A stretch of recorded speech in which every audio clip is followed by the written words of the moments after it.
আব্বু, তোমাকে একটা কথা বলার ছিল। হুম, বল কি বলবি? আব্বু, আমি একটা ছেলেকে পছন্দ করেছি। হুম, খুব ভালো। ছেলেটা কি করে? আমি জানি না ছেলেটা কি করে, কিন্তু ছেলেটাকে দেখলাম কৃষি কাজ করে। খুব ভালো লাগছে, আমার পছন্দ হয়েছে। কি? তুই এই কৃষক ছেলেকে পছন্দ করছিস? আমি পছন্দ করি না।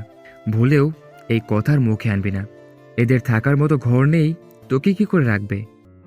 তুমি পছন্দ না করো তাতে আমার কি? আমি তো পছন্দ করেছি। আমায় যেখানে রাখবে আমি থাকবো। তখন মায়ার আব্বু মায়ার আম্মুকে উদ্দেশ্য করে বলল, তোমার মেয়েকে বোঝাও, ওই গরিবের ঘরে আমি দিব না। তখন মায়ার আম্মু মায়াকে বলল, দেখ মা, তোর আপু ঠিক কথা বলছে। তাছাড়া আমারও পছন্দ না কৃষক ছেলে। ছেলেটা যদি কোনো চাকরি করতো তাহলে আমি ভেবে দেখতাম। আমাদের সাথে একদম মেলে না। আমাদের সাথে না মিললে তাতে আমার কি? আমি তাকে পছন্দ করি, সে যাই করুক না কেন। দেখ, তুই পছন্দ করলেও কোনো লাভ নাই। তারা কোথায় আর আমরা কোথায়? আমি তোকে এর চেয়ে ভালো ছেলে খুঁজে দেব। লাগবে না আমার এর চেয়ে ভালো ছেলে। আমি তাকেই ভালোবাসি, আর বিয়ে করলে তাকেই করব। পাগলামি করিস না মা, তোকে এর চেয়ে ভালো ছেলে এনে দিব, বড়লোক ঘরে বিয়ে দিব। চুপ করো তো মা। তুমি আছো বড়লোকের ঘরে বিয়ে নিয়ে, আমি তার ছোট্ট ঘরে যাব। তোমরা পছন্দ করো বা নাই বা করো। তাহলে আমার একটা কথা শুন। আমি থাকতে তুই এই ছেলেকে বিয়ে করতে পারবি না। আমি কিছুতেই বিয়ে দিব না তোকে। দুদিনের সময় দিলাম। তুই ওই কৃষক ছেলেকে ভুলে যা। আর যদি না করিস তাহলে কি হবে তা পরে জানতে পারবি। তখন মায়া রাগে খাবার খাওয়া রেখে টেবিল থেকে উঠে তার রুমে চলে আসছে। তখন মায়ার আম্মু বলল, তুমি চিন্তা করো না, ঠিক হয়ে যাবে। এখন মেয়েটা আবেগের মাঝে বলছে, একদিনে কি আর ভালোবাসা হয়? তবু তুমি তোমার মেয়েকে বোঝাও। আমি ওই কৃষি কাজ করা ছেলের কাছে বিয়ে দিব না। আচ্ছা ঠিক আছে, তুমি এখন খাবার খাওয়া শুরু করো, আমি ভালো করে বুঝিয়ে বলবো। তারপর মায়ার আব্বু খাবার খাওয়া শুরু করলো। মায়া ঘরে এসে বলতে লাগলো, আমার সাথে বিয়ে না দিলে পালিয়ে যাব তার কাছে। আর কি বললো? তাদের পছন্দ হয়নি? মনে হয় বিয়ে করে তারা থাকবে। বিয়ে করব আমি, থাকার চিন্তা আমার। তারা করে কেন? আমি যদি সুখে থাকি তাহলে তাদের সমস্যা কোথায়? আবার বলে বড়লোক ঘরে বিয়ে দেবে কেন? আমি তাকে ভালোবাসি, বড়লোক ঘরে যাব কেন? মাথাটা গরম করে ফেলছে। বরফ কোথায়? বরফ বরফ দিতে হবে মাথায় ঠান্ডা করার জন্য। এই বলে মায়া কিছু বরফ নিয়ে তার মাথায় ধরে রাখলো। কিছুক্ষণ পর বরফ রেখে না খেয়ে ঘুমিয়ে পড়ল। মায়ের আম্মু খাবার নিয়ে এসে কয়েকবার ডেকেছে, কিন্তু মায়া আর উঠেনি, ঘুমিয়ে পড়ল। এদিকে সকালে আমি উঠে ফ্রেশ হয়ে খাবার খেয়ে নিলাম। কিছুক্ষণ পর আব্বু এসে বলল কাকতাড়ুয়া বানাতে সাহায্য করতে। তারপর আমি আব্বুর সাথে কাকতাড়ুয়া বানাতে সাহায্য করতে লাগলাম। বানাতে বানাতে দুপুর হয়ে গেল। তারপর আমি গিয়ে নদী থেকে গোসল করে এসে খাবার খেয়ে নিলাম। তার মাঝে আব্বু কাকতাড়ুয়া বানানো শেষ করে দিয়েছে। তখন আব্বু বলল, এগুলো বিকেলে নিয়ে ক্ষেতের মাঝে লাগিয়ে দিয়ে আসবো। আচ্ছা ঠিক আছে, তুমি গিয়ে এখন খাবার খাও, আমি কিছুক্ষণ পর নিয়ে যাচ্ছি। তারপর আব্বু চলে গেল। আমি আর কিছুক্ষণ রেস্ট নিয়ে 4টা কাকতাড়ুয়া নিয়ে হাঁটতে শুরু করলাম। ক্ষেতের সামনে এসে রেখে বাকিগুলো নিয়ে আসতে যাব, তখন চোখটা তালগাছের দিকে গেল। তখন দেখলাম মায়া বসে গাছের সাথে হেলান দিয়ে চোখ বন্ধ করে আছে। পাশে নীলা দাঁড়িয়ে আছে। তখন আমি তাদের কাছে এগিয়ে যেতে লাগলাম, জিজ্ঞেস করতে আজ কিসের জন্য আসছে। আবার তখন কাছে যাওয়ার পর দেখি মায়া ঘুমিয়ে গেছে। তখন আমি নীলাকে বললাম, কি ব্যাপার, আজ আবার এই গ্রামে আসলেন? যে কোনো অনুষ্ঠান আছে নাকি? তখন নীলা আমায় উদ্দেশ্য করে বলল, আরে না, আজ কোনো অনুষ্ঠানে আসিনি। তবে আজ একটা পাগলের পাগলামো দেখতে আসছি। কি বলছেন? কোথায় পাগলি? আমি তো দেখতে পাচ্ছি না। আর বিশেষ করে আমাদের এই গ্রামে কোনো পাগলি নেই। আমি এই পাগলির কথা বলছি না রে, আমি এই মায়া পাগলির কথা বলছি। ইনি যে পাগল এটা আগেই জানি, নতুন করে বলার কি হলো? ইনি হচ্ছে শহরের পাগলি। এই বলে আমি হাসতে লাগলাম। তখন নীলা বলল, তাই নাকি? হুম। আচ্ছা, ইনি পাগলি হলো কবে, কি করে? গতকাল থেকে শুধু আপনার জন্য হয়েছে। আমি অবাক হয়ে বললাম, কি বলছেন? আমার জন্য? আমি আবার কি করলাম? আমার বান্ধবী প্রথম দেখায় মন চুরি করেছেন, তাই তো আপনার পাগলি হয়েছে। গতকাল সারা রাস্তায় আপনার কথা বলতে বলতে আমার কান জ্বালাপালা করে ফেলেছে। দেখা হলো গতকাল, আর এর মধ্যে আমি তার মন চুরি করলাম কখন? এটা কি করে সম্ভব? সে আপনি বুঝতে পারবেন না। আপনি জানেন মায়া কখন আসছে এইখানে? না, জানি না কখন আসছে। সেই সকালে ঘুম থেকে উঠে চলে আসছে আপনাকে একটিবার দেখার জন্য। প্রথম দেখায় আপনার প্রেমে পড়ে গেছে, আর এসে আপনার জন্য এইখানে বসে আছে। কখন আসবেন? তখন আমি অবাক হয়ে বললাম, কি বলছেন আপনি? এত সকালে আসছে, তাও আবার আমার জন্য? সকালে উঠে চলে আসছে শুধু আপনার জন্য। আমি যখন ফোন দিলাম 11টায়, তখনও বলল এখানে আসছে আপনার জন্য। তারপর আমিও চলে আসলাম। কি আর করার, বান্ধবী তো, আমার আসতেই হবে। আর অপেক্ষা করতে লাগলাম। কিছুক্ষণ আগে ঘুমিয়ে পড়েছে মায়া। আমি তো নীলার কথা শুনে অবাক হয়ে গেছি। আমার জন্য নাকি এসে বসে আছে। সকাল থেকে প্রথম দেখায় এমন ভালোবাসা কি করে হয়? আমি কিছু বলতে গিয়েও কিছু বলতে পারলাম না। তখনই মায়ার ঘুম ভেঙে গেল, আর চোখ খুলে দেখলো আমি দাঁড়িয়ে আছি। তখন মায়া বসা থেকে উঠতে উঠতে বলল। তুমি চলে আসছো, কখন থেকে অপেক্ষা করছি। তখন নীলা মায়াকে বলল। অবশেষে চলে আসছে। তখন মায়া আমার কাছে এসে বলল, যাও তুমি পচা, আমি তোমার জন্য সেই কখন থেকে বসে আছি, আর তুমি মাত্র আসলে। হুম, আর তুমি শার্ট পরে আছো কেন? শার্ট খুলে ফেলো, তোমার শার্ট ছাড়া অনেক হট লাগে।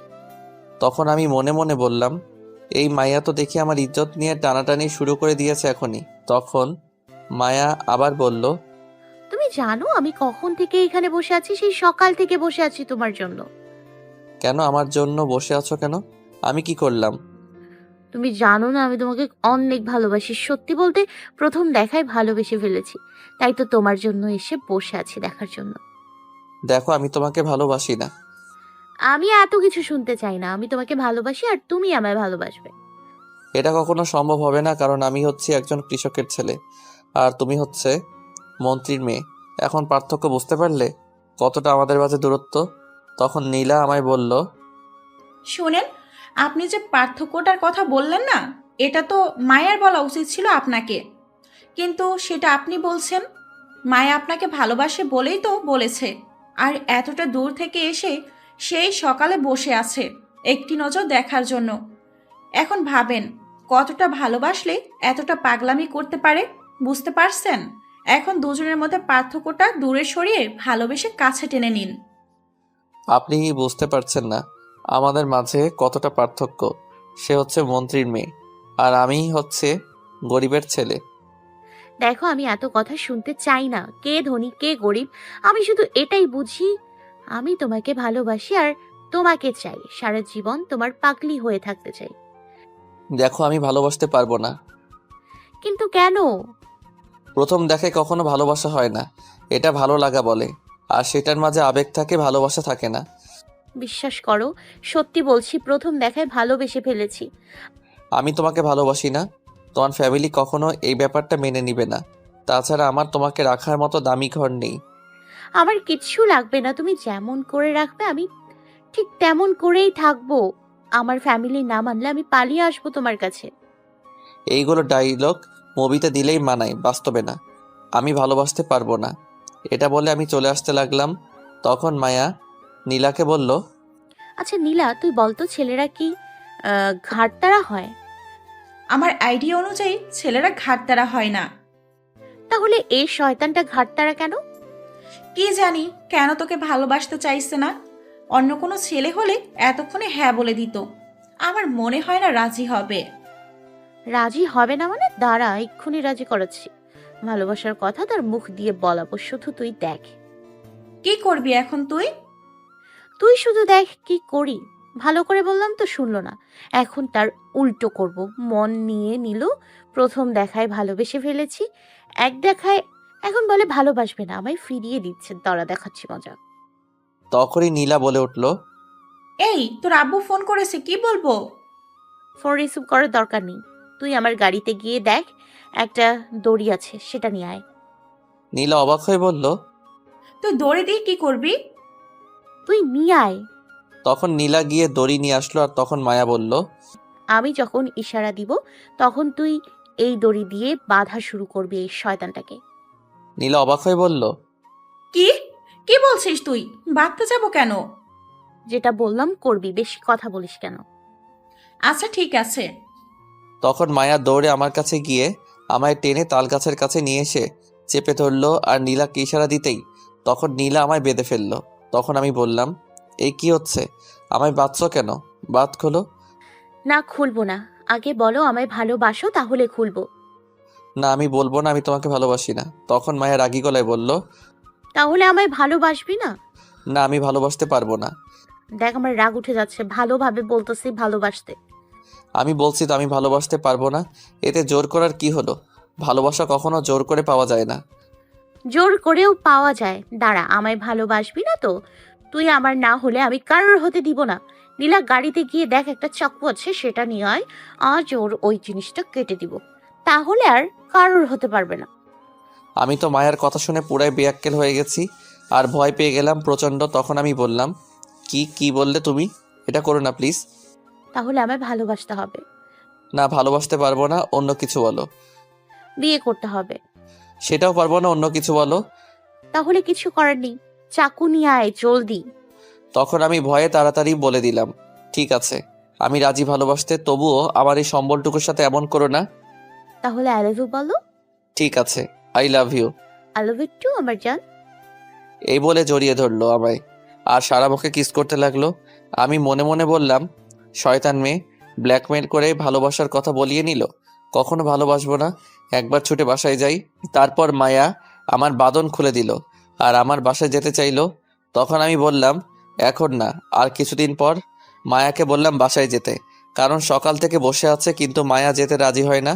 সন্ধ্যায় জোর করে পাঠিয়ে দিলাম মায়াকে। তারপর আমি যেই 4টি কাকতাড়ুয়া নিয়ে আসছি সেইগুলো লাগিয়ে চলে গেলাম বাসায়। এদিকে রাতে যখন মায়া বাসায় যায়, গিয়ে তার রুমে ঢুকতে যাবে, তখন তার আব্বু মায়াকে ডাকলো। কাছে যাওয়ার পর বলে, কোথায় গেছিলি? গ্রামে গিয়েছিলাম আমার ভালোবাসার মানুষের কাছে। তোকে আমি ওই গ্রামে যেতে নিষেধ করেছি, তবু কেন গেলি তুই? আমি আমার ভালোবাসার মানুষের কাছে গিয়েছি। তখন মায়ার আব্বু রেগে মায়াকে ঠাস করে 2টি চড় দিয়ে বলে, তোকে আমি না বলার পরও কেন গেলি তুই? তোকে না বললাম ওই ছেলের কাছেও যাবি না। আজ থেকে তোর বাসার বাইরে যাওয়া নিষেধ। আমি গার্ডদের বলে রাখছি, তুই যাতে আর ওই গ্রামের দিকে না যেতে পারিস। মায়া কান্না করতে লাগলো চর খেয়ে। আর এটা শুনে তখন মায়ার আম্মু এসে রাগী গলায় বলল, কি হলো? তুমি মেয়েটাকে মারলে কেন? এমনি মেরেছি। তুমি কথা বললে তোমায়ও চর দিতে বাধ্য হব। ওর কত সাহস! আমি না বলার পরও গেছে সামান্য একটা ফকির কৃষকের ছেলের সাথে গিয়ে মিশে। ছি, আমার মান সম্মান সব শেষ করে দিল। তখন মায়া কান্না করতে করতে বলল, সে যেমনই হোক, যত গরিব হোক না কেন, আমি তাকে ভালোবাসি আর তাকেই বিয়ে করব। আমি তার কাছে 1000 বার যাব, আমায় মেরে ফেলো, তবুও যাব তার কাছে। এই বলে মায়া কান্না করতে করতে তার রুমে চলে গেল। তখন মায়ের আম্মু বলল, মায়ার কথা আমাদের মেনে নেওয়া উচিত। তুমি একটু চিন্তা করো, ও যদি সেই ছেলেকে নিয়ে সুখী হতে পারে তাহলে আমাদের আর বাধা দেওয়া ঠিক হবে না। তখন মায়ের আব্বু মায়ের আম্মুকে ঠাস করে একটা চড় দিয়ে বলল, চুপ করো তুমি, তোমায় কথা বলতে বলিনি। তখন মায়ের আম্মু গালে হাত দিয়ে বলল, আমি কি ভুল কিছু বললাম? আমি ওই কৃষক ছেলের সঙ্গে আমার মেয়ের বিয়ে দিব না। আমি কোনোদিন এই সম্পর্ক মেনে নিব না, কোনোদিন না।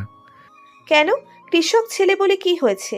মেয়ে যদি সুখী হতে পারে তাহলে সমস্যা কোথায়?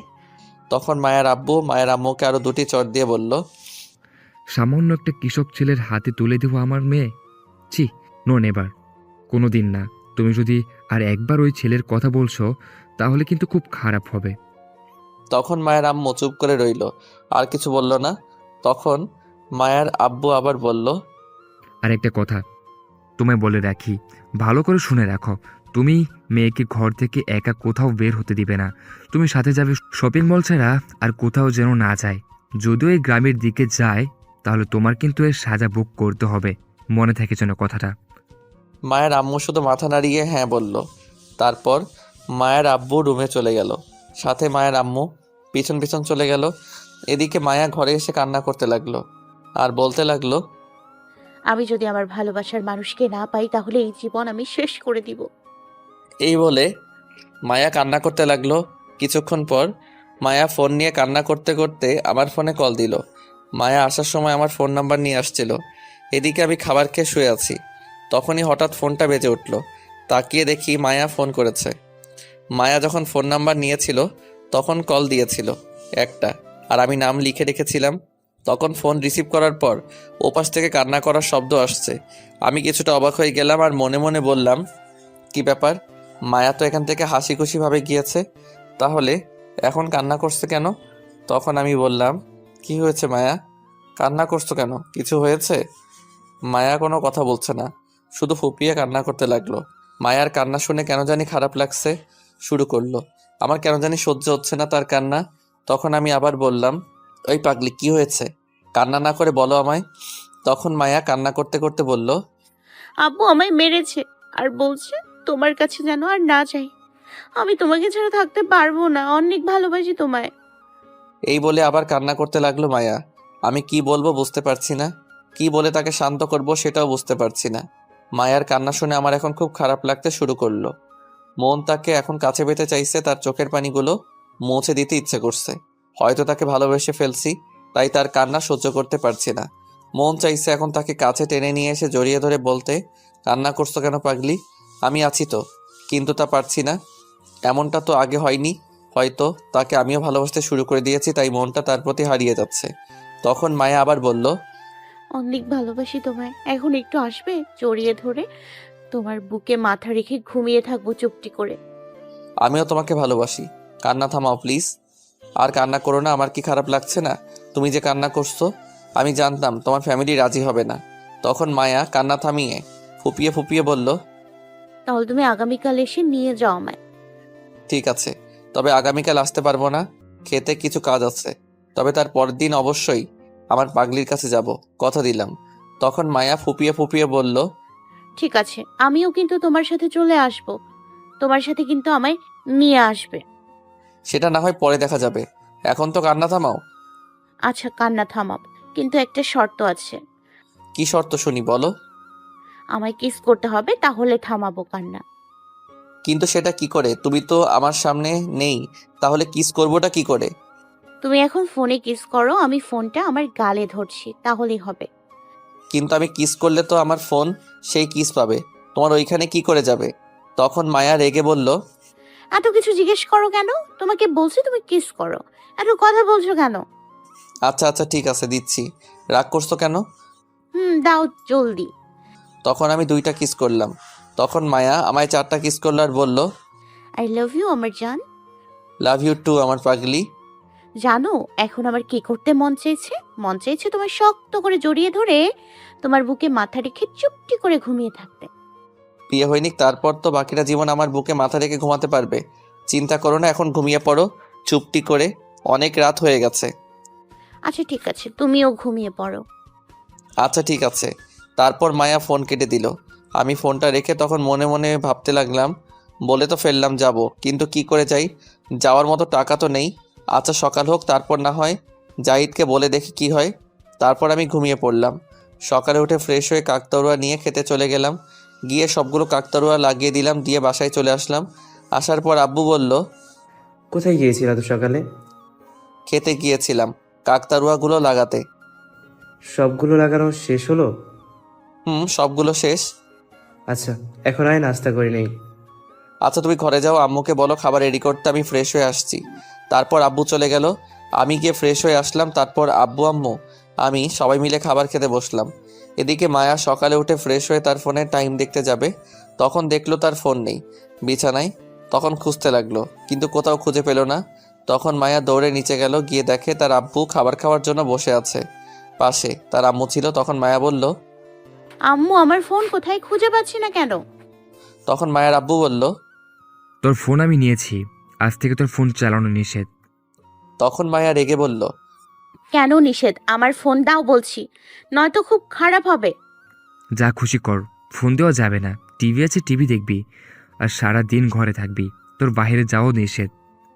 তখন মায়া রেগে তার পাশে কাচের কিছু জিনিস ছিল সব ভেঙে ফেলে আর বলে, আমার ফোন দাও বলছি, যদি না দাও তাহলে আমি এক্ষুনি চলে যাব। তখন মায়ের আব্বু বলল, তুই এই বাড়ির বাইরে যেতে পারবি না আমার অনুমতি ছাড়া। আমি সবাইকে বলে দিয়েছি তোকে যেন এই বাড়ির বাইরে কোনো মতে যেতে না দেয়। তখন মায়া কান্না করতে করতে বলল, আম্মু তুমি কিছু বলো না, বলো আমার ফোনটা দিতে, আমার জানটার সাথে কথা বলবো। মায়ের আম্মু কোনো কথা বলল না, চুপ করে রইল। তখন মায়ের আম্মুকে উদ্দেশ্য করে বলল, আমার একটা মিটিং আছে, যাচ্ছি। মেয়ে যেন এই বাড়ির বাইরে যেতে না পারে।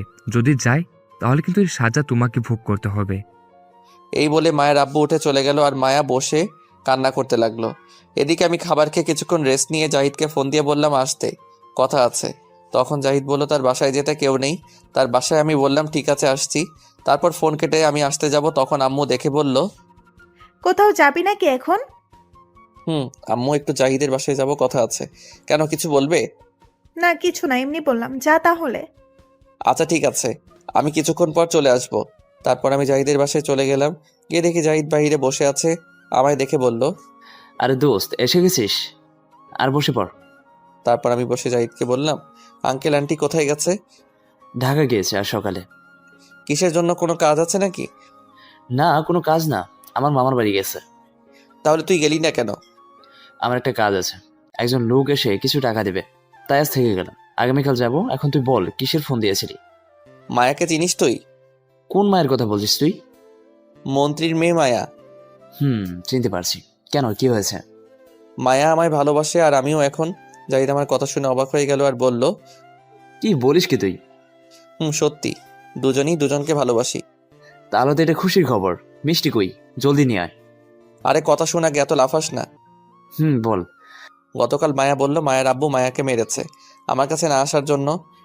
আমি জানতাম এমনি কিছু একটা হতে পারে, এখন না হলেও পরে হয়তো, কারণ এই মন্ত্রী একটু অহংকারী টাইপের। এখন কি করি বলতো? মায়া আবার বলল তার বাসায় যেতে, অনেক কান্না করছে। আমি জানি তুই গেলে তোকে অপমান করবে, গরিব বলে আরো নানান কথা শুনিয়ে দেবে। আমিও জানি এমনি কিছু একটা হবে।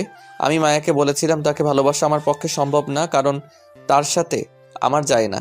আমি গরিব কৃষকের ছেলে আর সে মন্ত্রীর মেয়ে, কিন্তু মায়া কোনো কথা শুনলো না। দেখ, সত্যিকারের ভালোবাসা কখনো ধনী গরিব বুঝতে যায় না, শুধু এটাই বুঝে তাকে তার জীবন সাথী হিসেবে প্রয়োজন। তাহলে এখন কি করব বল? আচ্ছা তুই একটা কাজ কর, তুই তোর আব্বুকে বল তুই একটা মেয়েকে পছন্দ করিস। তারপর তোর আব্বুকে নিয়ে মায়ের আব্বুর সাথে তাদের দুজনের ব্যাপারে কথা বলিয়ে দেখ কি বলে। তোর আব্বু গেলে মনে হয় না কিছু বলবে। আমার মনে হয় না আব্বু যাবে, যদি শুনতে পারে মন্ত্রীর মেয়ে। আরে যাবে যাবে, তুই গিয়ে বলে দেখ। ঠিক আছে, কিন্তু আমি বলতে পারবো না, তুই বলবি গিয়ে আব্বুকে। ঠিক আছে, আমি না হয় বলবো। আমার কি মনে হয় জানিস, মায়াকে যেহেতু তার আব্বু মেরেছে আমার কাছে না আসার জন্য, তাহলে নিশ্চয়ই আমাদের দুজনের ভালোবাসা মেনে নিবে না। তা ঠিক বলছিস, কিন্তু তবুও যেতে হবে, গিয়ে দেখ কি বলে। বলেছি যখন যাব, গিয়ে দেখি কি হয়। নয়তো আরো একটা কাজ করতে পারিস তুই। কি করতে পারি? দেখ, এমনি তোর আব্বু অসুস্থ, এত দূরে এখন নিয়ে আসা ঠিক হবে না। তুই তোর আব্বুকে পরে এই কথা বল, আর এখন নিয়ে যাওয়ার প্রয়োজন নেই। আগে তুই গিয়ে দেখা করে আয় আর কথা বলে আয় মায়ের আব্বু আম্মুর সাথে। তারপর যদি তারা বলে তোর আব্বুকে আম্মুকে নিয়ে আসতে, তারপর না হয় নিয়ে যাবি। আচ্ছা তাহলে তাই হবে, আমি গিয়ে কথা বলে আসি, পরে যদি সব ঠিক থাকে তাহলে আব্বুকে নিয়ে যাব। তাই কর। কিন্তু আরেকটা সমস্যা এখানে। কি সমস্যা? আমার কাছে সেখানে যাওয়ার মতো টাকা নেই, আর পরার মতো আমার ভালো কিছুই নেই। না আছে ভালো প্যান্ট, না আছে শার্ট। আচ্ছা এই কথা তাহলে। হুম আরে মন খারাপ করিস কেন, ভাড়ার চিন্তা করতে হবে না। আমি আগামীকাল যাব, আমার সাথে যাবি। আর ঢাকা আমার একটা চাচার দোকান আছে, শার্ট প্যান্ট ওখান থেকে নিয়ে দেবো, তোর কাপড়ের চিন্তা করতে হবে না। তখন আমি জাহিদের দিকে তাকিয়ে বললাম, তুই আমায় অনেক সাহায্য করছিস দোস্ত। আমি জানি না এগুলো কি করে পরিশোধ করব। আমি একটা জব নিয়ে তোর সব টাকা পরিশোধ করে দিব। ধ্যাত, রাখ তো তোর বাজে কথা। বন্ধু হয়ে যদি সাহায্য করতে না পারি তাহলে কিসের বন্ধু? তুই বিপদে আছিস তাই তোর বিপদে আছি আমি। একদিন যদি আমি বিপদে পড়ি তাহলে সেদিন তুই থাকবি। আর তোর কাছে আমি টাকা চেয়েছি কখনো? আমি সবসময় তোর সাথে আছি, কিন্তু টাকা তো তোকে দেবই, সেটা বললেও না বললেও। আচ্ছা এই কথা এখন থাক, আগামীকাল কখন যাবে এটা বল। আগামীকাল সকালে যাব। আচ্ছা ঠিক আছে, তাহলে সকালে চলে আসিস রেডি হয়ে আমার বাসায়। আচ্ছা ঠিক আছে। আর একটা কথা, লিমাকে তুই ভালোবাসিস? ইয়ে মানে ভালোবাসি, কিন্তু বলতে ভয় করে। বুঝতে পারছি। আরেকটা কথা কি জানিস, লিমাও তোকে ভালোবাসে, কিন্তু এই কথা বলতে তার নাকি ভয় করে। আমি বুঝতে পারছি যে লিমা কিছু একটা বলতে চাইছে, কিন্তু বলতে পারছে না।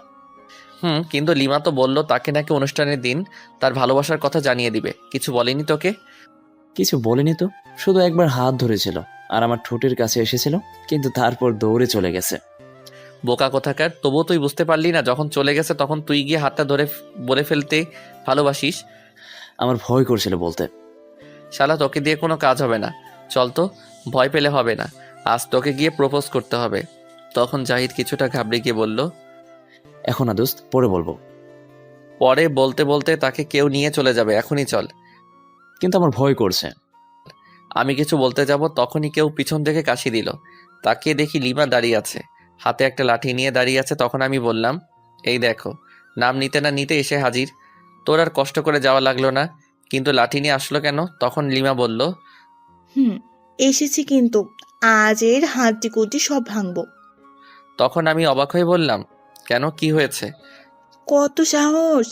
আমি থাকতে বলে সে নাকি সিঙ্গেল, আজও প্রেম করে না। তখন জাহিদ বলে উঠল। মিথ্যে কথা, আমি কাউকে বলিনি। তখন লিমা এসে জাহিদের কলারে ধরে দুইটা বাড়ি মেরে বলল, আজ ফেসবুকে রং তোলে নামে আইডিতে কি বলেছিস? তখন জাহিদ চুপ করে রইল। তখন লিমা আবার যেই বাড়ি দিতে যাবে তখন আমি লাঠিটা লিমার হাত থেকে নিয়ে বললাম, আরে ভুলে বলে ফেলছে, তখন তো আর রিলেশন করেনি তোমার সাথে, তাই বলছে। কিন্তু তুমি কি করে জানলে? আমি জানবো না তো কে জানবে আইডি আমার? ও এই কথা। অনেক দিন ঘুরিয়েছি এর পিছনে, জানে আমি ভালোবাসি, তবুও ঘুরিয়েছে না বলে।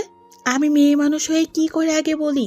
কত কিছু করে বুঝিয়েছি, কিন্তু তবুও চুপ করে রয়েছে। আজ সব হিসেব নিব। তখন জাহিদ করুণ দৃষ্টিতে তাকিয়ে বলল, মারবে নাকি আমায়? তখন লিমা রাগী গলায় বলল, না, আদর করব। তখন আমি বললাম, আরে যা হওয়ার হয়েছে, এখন দুজন দুজনকে ভালোবাসার কথা বলে দাও। জাহিদ তুই প্রথম বল। কিন্তু ভয় করছে। তখন লিমা রাগী গলায় বলল, লাঠি কই? আমার দাও তো, এর ভয় আমি বের করছি। জাহিদ এটা শুনে ভয়ে চোখ বন্ধ করে হাঁটু গেড়ে পাশে একটা গ্লাস ছিল সেটা সামনে এগিয়ে দিয়ে বলল, ও গামা সুন্দরী, রাগী তো দেখছি কম হওনি, রাগটা একটু কম করো। বউ হয়ে আমার কাছে আসো, কথা দিলাম সারা জীবন বুকে জড়িয়ে রাখবো, তোমায় কষ্ট পেতে দেব না। তুমি হবে কি আমার আব্বু আম্মুর বৌমা। তখন লিমা গ্লাসটা হাতে নিয়ে বলল, হবে না মানে? আমি তো আজই রাজি আছি, ডাকো এখন চাইলে কাজী। তারপর দুজন দুজনকে জড়িয়ে ধরল। তখন আমি বললাম, তাহলে দুজনের প্রেম চলতে থাকুক, আমি যাচ্ছি, পরে আসবো আবার, ততক্ষণ আমার বন্ধুকে সামলে রাখো লিমা। ঠিক আছে। তখন আমি লাঠি নিয়ে আমার বাসার উদ্দেশ্যে রওনা দিলাম। কিছুক্ষণ পর বাসায় চলে আসলাম। এসে দেখি আব্বু বাহিরে বসে আছে। তখন আমি আব্বুর কাছে গিয়ে বললাম, আব্বু একটা কথা বলার ছিল। কি বলবি বল। আমি আগামীকাল একটু ঢাকা যাব জাহিদের সাথে। ঠিক আছে, তা না হয় যাবি, কিন্তু বাবা আমার কাছে তো বেশি টাকা নেই, 100 মতো আছে, তা দিয়ে কি হবে তোর? টাকা লাগবে না আব্বু, জাহিদ সব খরচ দিবে, আমার কোনো টাকা লাগবে না। ঠিক আছে, যাস।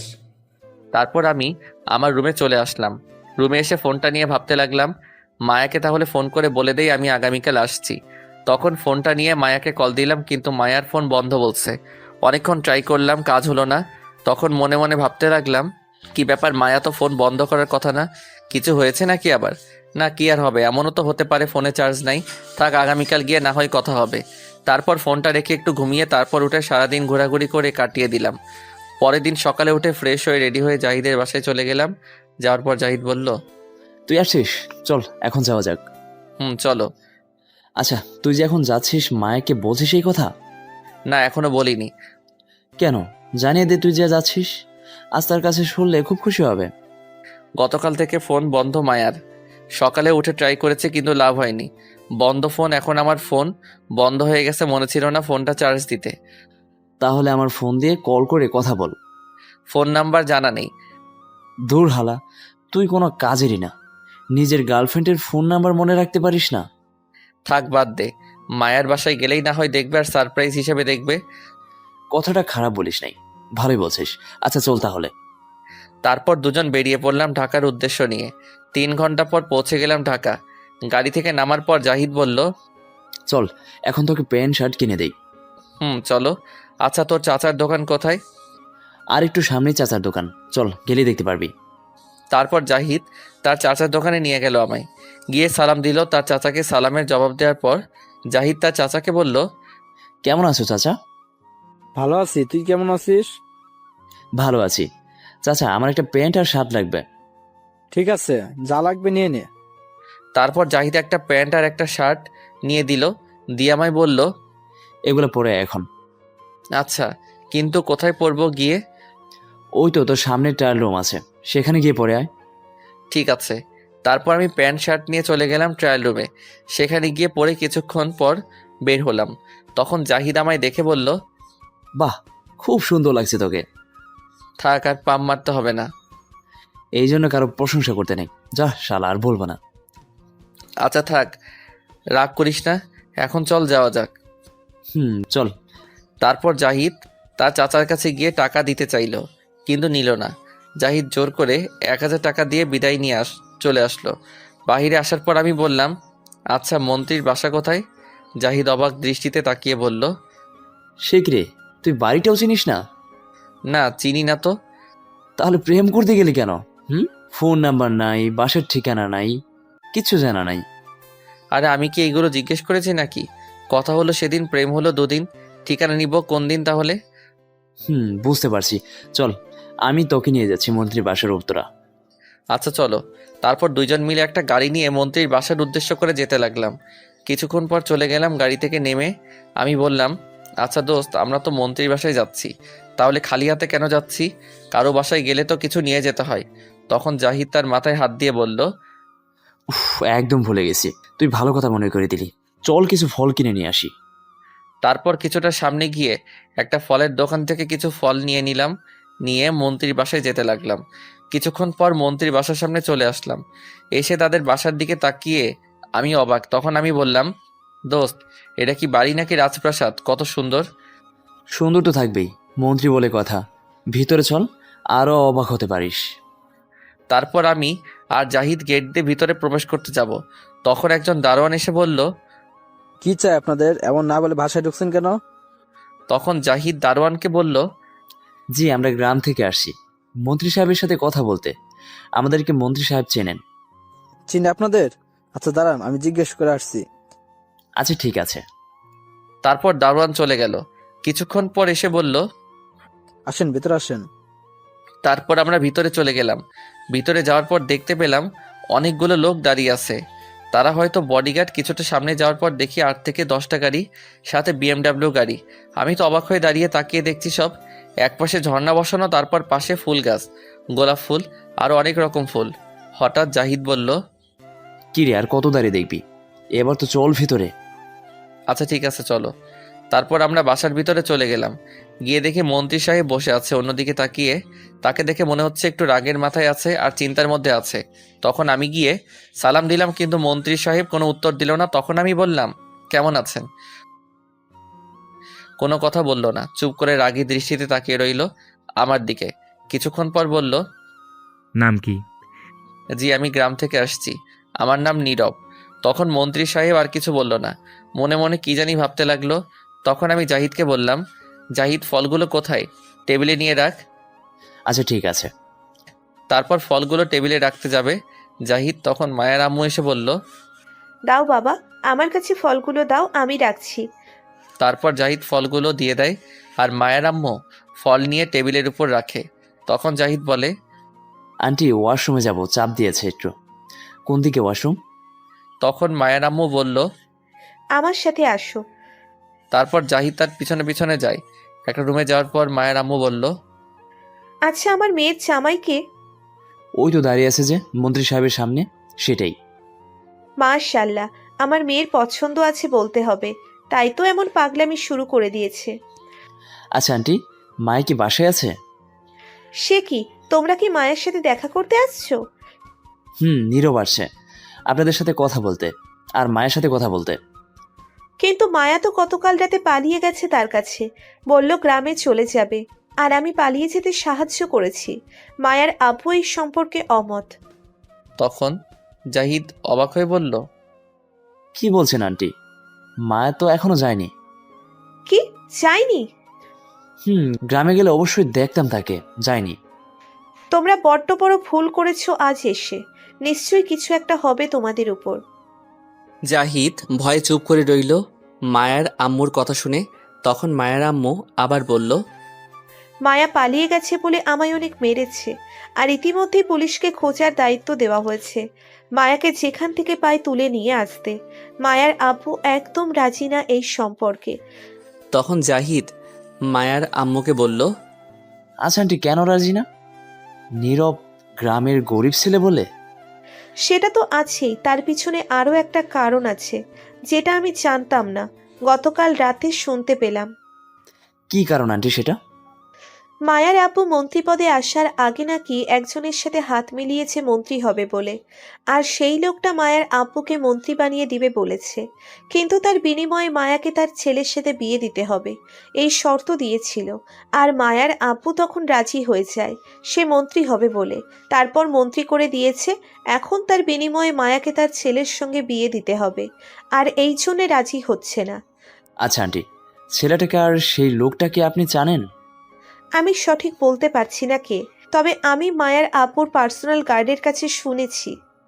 আর গার্ড সবশেষে এটাই বলেছে ছেলেটা নাকি সারাদিন নেশায় থাকে, আর অনেক মেয়ে নিয়ে রাত কাটায় হোটেলে। কি বলছেন আন্টি?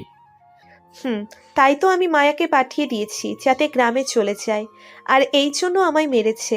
আর সেই গার্ডকে কি করেছে এটা আমি জানি না। আর এখন তুমি বললে মায়া যায়নি, তাহলে আমার মেয়েটা কোথায় এখন? চিন্তা করবেন না আন্টি, মায়া যেহেতু নীরবকে ভালোবাসে তাহলে নিশ্চয়ই গ্রামে যাবে। তাই যেন হয়। আচ্ছা আন্টি, আমরা এখন কি করব? দেখো, কোনো মতে বুদ্ধি খাটিয়ে পালিয়ে যেতে পারো কিনা। যত তাড়াতাড়ি পারো পালিয়ে যাও। তোমার বেশি কিছু না হলেও নীরবকে অবশ্যই কিছু করবে, এমনকি মেরে ফেলতেও পারে। জলদি যাও। আচ্ছা ঠিক আছে। এই বলে জাহিদ চলে আসতে যাবে, তখন মায়ার আম্মু আবার বলল, এ কি বাবা, তুমি না ওয়াশরুমে যাবে? ওয়াশরুম এই দিকে, চলে যাচ্ছ কেন? তখন জাহিদ দৌড়ে আগে ওয়াশরুমে গেল। কিছুক্ষণ পর বের হয়ে দৌড়ে নিচে গেল। আর এদিকে আমি অনেকক্ষণ দাঁড়িয়ে থেকে কোনো উত্তর পেলাম না মায়ার আব্বুর কাছ থেকে। কিন্তু মায়ার আব্বু মনে হচ্ছে কারো সাথে চ্যাট করছে। তার কিছুক্ষণ পর মায়ার আব্বু একটা হাসি দিয়ে আমায় বলল, চলো আমার সাথে। তখন আমি বললাম, কোথায় যাব? গেলেই দেখতে পারবে, কথা না বলে সোজা চলো। এই বলে মায়ার আব্বু যেতে লাগলো। তখন আমিও যেতে লাগলাম তার পিছনে। হঠাৎ জাহিদ পিছন থেকে আমার হাতে ধরে বলল, দাঁড়া, যাস না, আমার কথা শোন আগে। এখন কথা বলার সময় নাই, চল আগে শুনে আসি মায়ার আব্বু কি বলে। আমায় যেতে বলেছে তার সাথে। আরে আগে আমার কথাটা শোন। না, এখন কিচ্ছু শুনবো না, চল। তখনই মায়ার আব্বু পিছন ফিরে বলল, কি হলো, দাঁড়িয়ে আছো কেন, আসো। আসছি। এই বলে জাহিদকে টেনে নিয়ে যেতে লাগলাম। তারপর মায়ার আব্বু তাদের বাসার পিছনের দিকে আমাদেরকে নিয়ে গেল। যাওয়ার পর দেখতে পেলাম সেখানে একটা ঘর, পুরনো, মনে হচ্ছে এই ঘরে দারোয়ান থাকে। তখন আমি ঘরের দিকে লক্ষ্য করলাম। আমার কাছে মনে হলো কেউ আছে এই ঘরে। আমাদের নিয়ে ঘরে যাওয়ার পর দেখতে পেলাম তখন সেখানে 8 থেকে 10 জন লোক দাঁড়িয়ে আছে। আমি তো দেখে অবাক। তখন মায়ের আব্বু বলল, এরা আমারই লোক, এদের আমি সহজে ডাকি না, কিন্তু আজ একটা কাজে ডাকতে হলো। কেন, কি হয়েছে আজ যার কারণে ডাকতে হলো? সেটা একটু পরে জানতে পারবে, এখন এদিকে আসো। তখন আমি কাছে গেলাম। যাওয়ার পর মায়ার আব্বু রাগী গলায় বলল, আমার মেয়েকে তো ভালোই তোর প্রেমের জালে ফাঁসিয়েছিস। তখন আমি অবাক হয়ে গেলাম তার হঠাৎ এমন ব্যবহার দেখে, আর বললাম, কি বলছেন এইগুলো? প্রেমের জালে ফাঁসিয়েছি মানে? কি সত্যি কথা বললাম বলে অবাক হলি? তোদের মতো ছেলেকে আমার ভালো করে চেনা আছে। আপনি ভুল ভাবছেন, আমি কিন্তু সত্যিই মায়াকে ভালোবাসি। তখন জাহিদ বলল, আঙ্কেল, সত্যি নীরব মায়াকে অনেক ভালোবাসে। তুই চুপ কর, তোকে কথা বলতে বলিনি। সত্যি ভালোবাসিস না মিথ্যা তা আমি জানি। কি ভাবছিস আমি বুঝতে পারবো না তোর মতলব কি? তোদের মতো গরিব ভিখারিকে চেনা আছে তিলে তিলে। দেখুন, আমরা গরিব, তাই বলে ভিখারি বলে গালি দিবেন না। হয়তো আপনার মতো এত বড় বাড়ি গাড়ি টাকা পাওয়ার নেই, কিন্তু আপনার চেয়ে বেশি ভালোবাসা এই গরিবের আছে, যেটা আপনার নেই। ভালোবাসা দিয়ে কি হবে, টাকাই সব। তোদের ভিখারি বলবো না তো কি বলবো? তোরা তো মনে হয় 3 বেলা ঠিক মতো খেতে পারিস না, আবার আমার মেয়েকে নিয়ে প্রেমের জালে ফাঁসিয়েছিস। নিয়ে খাওয়াবে কে তোর বাবা? আপনি কিন্তু মুখের ভাষা খারাপ করছেন। বাবা মাকে এইখানে টানছেন কেন? তোদের মতো ভিখারির জন্য এই বাসায় ঠিক আছে। কি ভাবছিস তুই আমার মেয়েকে তোর প্রেমের জালে ফাঁসি সব কিছু আমার কাছ থেকে নিয়ে যাবি? তা আমি কোনো দিন হতে দেব না। আর তুই ভাবলি কি করে তোদের মতো ছোট লোকের ঘরে আমার মেয়েকে দেব? আপনাকে আবারও বলছি, ভদ্রভাবে কথা বলুন। আর কি বললেন? আমি আপনার মেয়েকে প্রেমের জালে ফাঁসিয়েছি? আপনার মেয়ে উল্টো আমায় জোর করে ভালোবাসা নিয়েছে। আমি রাজি হতে চাইনি, আপনার মেয়ে রাজি করিয়েছে। আমি রাজি হতে কেন চাইনি জানেন? কারণ আমাদের সাথে যায় না আপনাদের, তাই রাজি হতে চাইনি। কিন্তু মায়ার ভালোবাসার কাছে হেরে গিয়ে রাজি হয়েছি। আর কি জানি বললেন, আপনার সব কিছু নেওয়ার জন্য আমি প্রেমের জালে ফাঁসিয়েছি। আমরা যদি না খেয়েও মরি, তবুও অন্যের কাছে গিয়ে হাত পেতে চাই না। আমার মেয়ে যেহেতু জোর করেছে, তাহলে বল আমার মেয়ের জীবন থেকে সরে যেতে কত টাকা নিবি বল? টাকার অহংকার দেখাচ্ছেন? অহংকার তো দেখাতেই পারেন। এত বড় একজন ব্যক্তি, মন্ত্রী এই দেশের, তা অহংকার তো থাকবেই। অহংকারের কথা বলছিস তো? আমি অহংকারী। এখন বল কত টাকা নিবি? আমার মেয়ের জীবন থেকে চলে যেতে যত টাকা চাইবি তত দিব। টাকা নিয়ে ভালোবাসার মানুষটিকে ছেড়ে দিব? আমি এমন ছেলে নই। যদি টাকা নিয়ে ভালোবাসার মানুষটিকে ছেড়ে দেই, তাহলে আমার ভালোবাসাকে অসম্মান করা হবে। ভালোবেসেছি টাকার জন্য নয়, সারা জীবন তার সাথে থাকার জন্য, ছেড়ে চলে যেতে নয়। দেখ, তোকে ভালো করে বলছি আমার মেয়ের জীবন থেকে চলে যা, নয়তো তোর অবস্থা খুব খারাপ হবে। ভালোবেসেছি, ভালোবাসবো, তবু তাকে ছেড়ে যাব না। তোকে শেষবারের মতো বলছি, যত টাকা লাগে আমি দেব। আমার মেয়ের জীবন থেকে সরে যা। সেটা কখনো সম্ভব নয়। তখন মায়ার আব্বু রেগে তার লোকগুলোকে বলল, তোরা দাঁড়িয়ে দেখছিস কি? একে এমন করে মার যাতে বেঁচে না থাকে। তখন সেখান থেকে একটা লোক বলল, ঠিক আছে স্যার। এটা বলে আমায় মারতে লাগলো। তখন জাহিদ বলল, আঙ্কেল প্লিজ, নীরবকে মারবেন না। ওর আব্বু আম্মু তাহলে বাঁচতে পারবে না। তখন মায়ার আব্বু বলল, কে বাঁচবে কে মরবে তা আমার দেখার দরকার নেই। কোথায় তোরা? এটা কেউ মেরে ফেল। তখন কিছু লোক গিয়ে জাহিদকে মারতে লাগলো। তখন মায়ার আব্বু কাউকে ফোন দিয়ে বলল, বেই, সব রাস্তা ক্লিয়ার। এখন মায়াকে আপনার ছেলের সাথে বিয়ে দেওয়ার আর বাধা কেউ হবে না। ও পাশে থেকে কি বলল শুনতে পাইনি। তখন মায়ার আব্বু হাসতে হাসতে কথা বলে চলে গেল। আর এদিকে লোকগুলো আমাদেরকে মারতে লাগলো। এক পর্যায়ে লোকটা একটা চাকু নিয়ে আমার পেটে ঢুকিয়ে দেয়, তারপর রড দিয়ে মারতে থাকে। আর কিছু মনে নেই, অজ্ঞান হয়ে যায়। আর জাহিদকে একইভাবে ভাবে মারে। তারপর আমাদের দুজনকে একটা গাড়িতে তোলে, একটা ময়লা ফেলার ড্রেনে ফেলে দিল। এদিকে মায়ের আব্বু রুমে যাওয়ার পর মায়ের আম্মু রুমে গিয়ে বলল, ছেলে দুটো কোথায় এখন? আর তুমি ওই পিছনের রুমে কেন নিয়ে গেলে ছেলে দুটিকে? দুজনকে মেরে ফেলেছি ওই রুমে নিয়ে গিয়ে। তখন মায়ের আম্মু অবাক হয়ে বলল, কি বলছো কি তুমি এগুলা? মেরে ফেলছো মানে? অবাক হওয়ার কি হলো? মেরে ফেলছি, আমার কথা শুনেনি তাই মেরে ফেলেছি। ছি, তুমি এই কাজটা করতে পারলে? ছেলেটা না হয় গরিব, তাই বলে কি হয়েছে? যদি তোমার মেয়ে থাকতে পারে তার সাথে, তাহলে তোমার আপত্তি কোথায়? হ্যাঁ, আমার আপত্তি আছে তাই মেরে ফেলছি। নিজের মেয়ের ভালোবাসার মানুষটিকে মেরে ফেললে তাই বলে? এখন চুপ করো, এখন নয়তো তোমাকে মারতে বাধ্য হব। হ্যাঁ মারো, তোমার মতো জঘন্য মানুষের সাথে থাকার চেয়ে মরে যাওয়া অনেক ভালো। তখন মায়ার আব্বু মায়ার আম্মুকে দুটি চড় দিয়ে বলল, ওই ছেলেকে মেরেছি কারণ ওই ছেলে আমার পছন্দ না। মায়ের বিয়ে ঠিক করা আছে, আর আমি আমার সেই বন্ধুর ছেলের সাথেই মায়ের বিয়ে দেব। ছি, তুমি কেমন মেয়ের বাবা বলো তো, যে কিনা জেনে শুনে খারাপ ছেলের হাতে মেয়েকে তুলে দিতে চাইছে? কে বললো খারাপ ছেলেও? খুব ভালো ছেলে। ভালো ছেলে, তাই সারাদিন নেশায় ডুবে থাকে আর রাতে মেয়ে নিয়ে হোটেলে থাকে, এটাই ভালো ছেলে। ছি, নিজের মেয়েকে এমন ছেলের সাথে বিয়ে দিতে চাইছো সামান্য মন্ত্রীর পদে থাকার জন্য? ছি, আমার ভাবতেই ঘেন্না লাগছে। তোমার মতো এমন একটা জঘন্য মানুষের সাথে আমার বিয়ে হয়েছে। ছি, আমি আজই বাপের বাড়ি চলে যাব।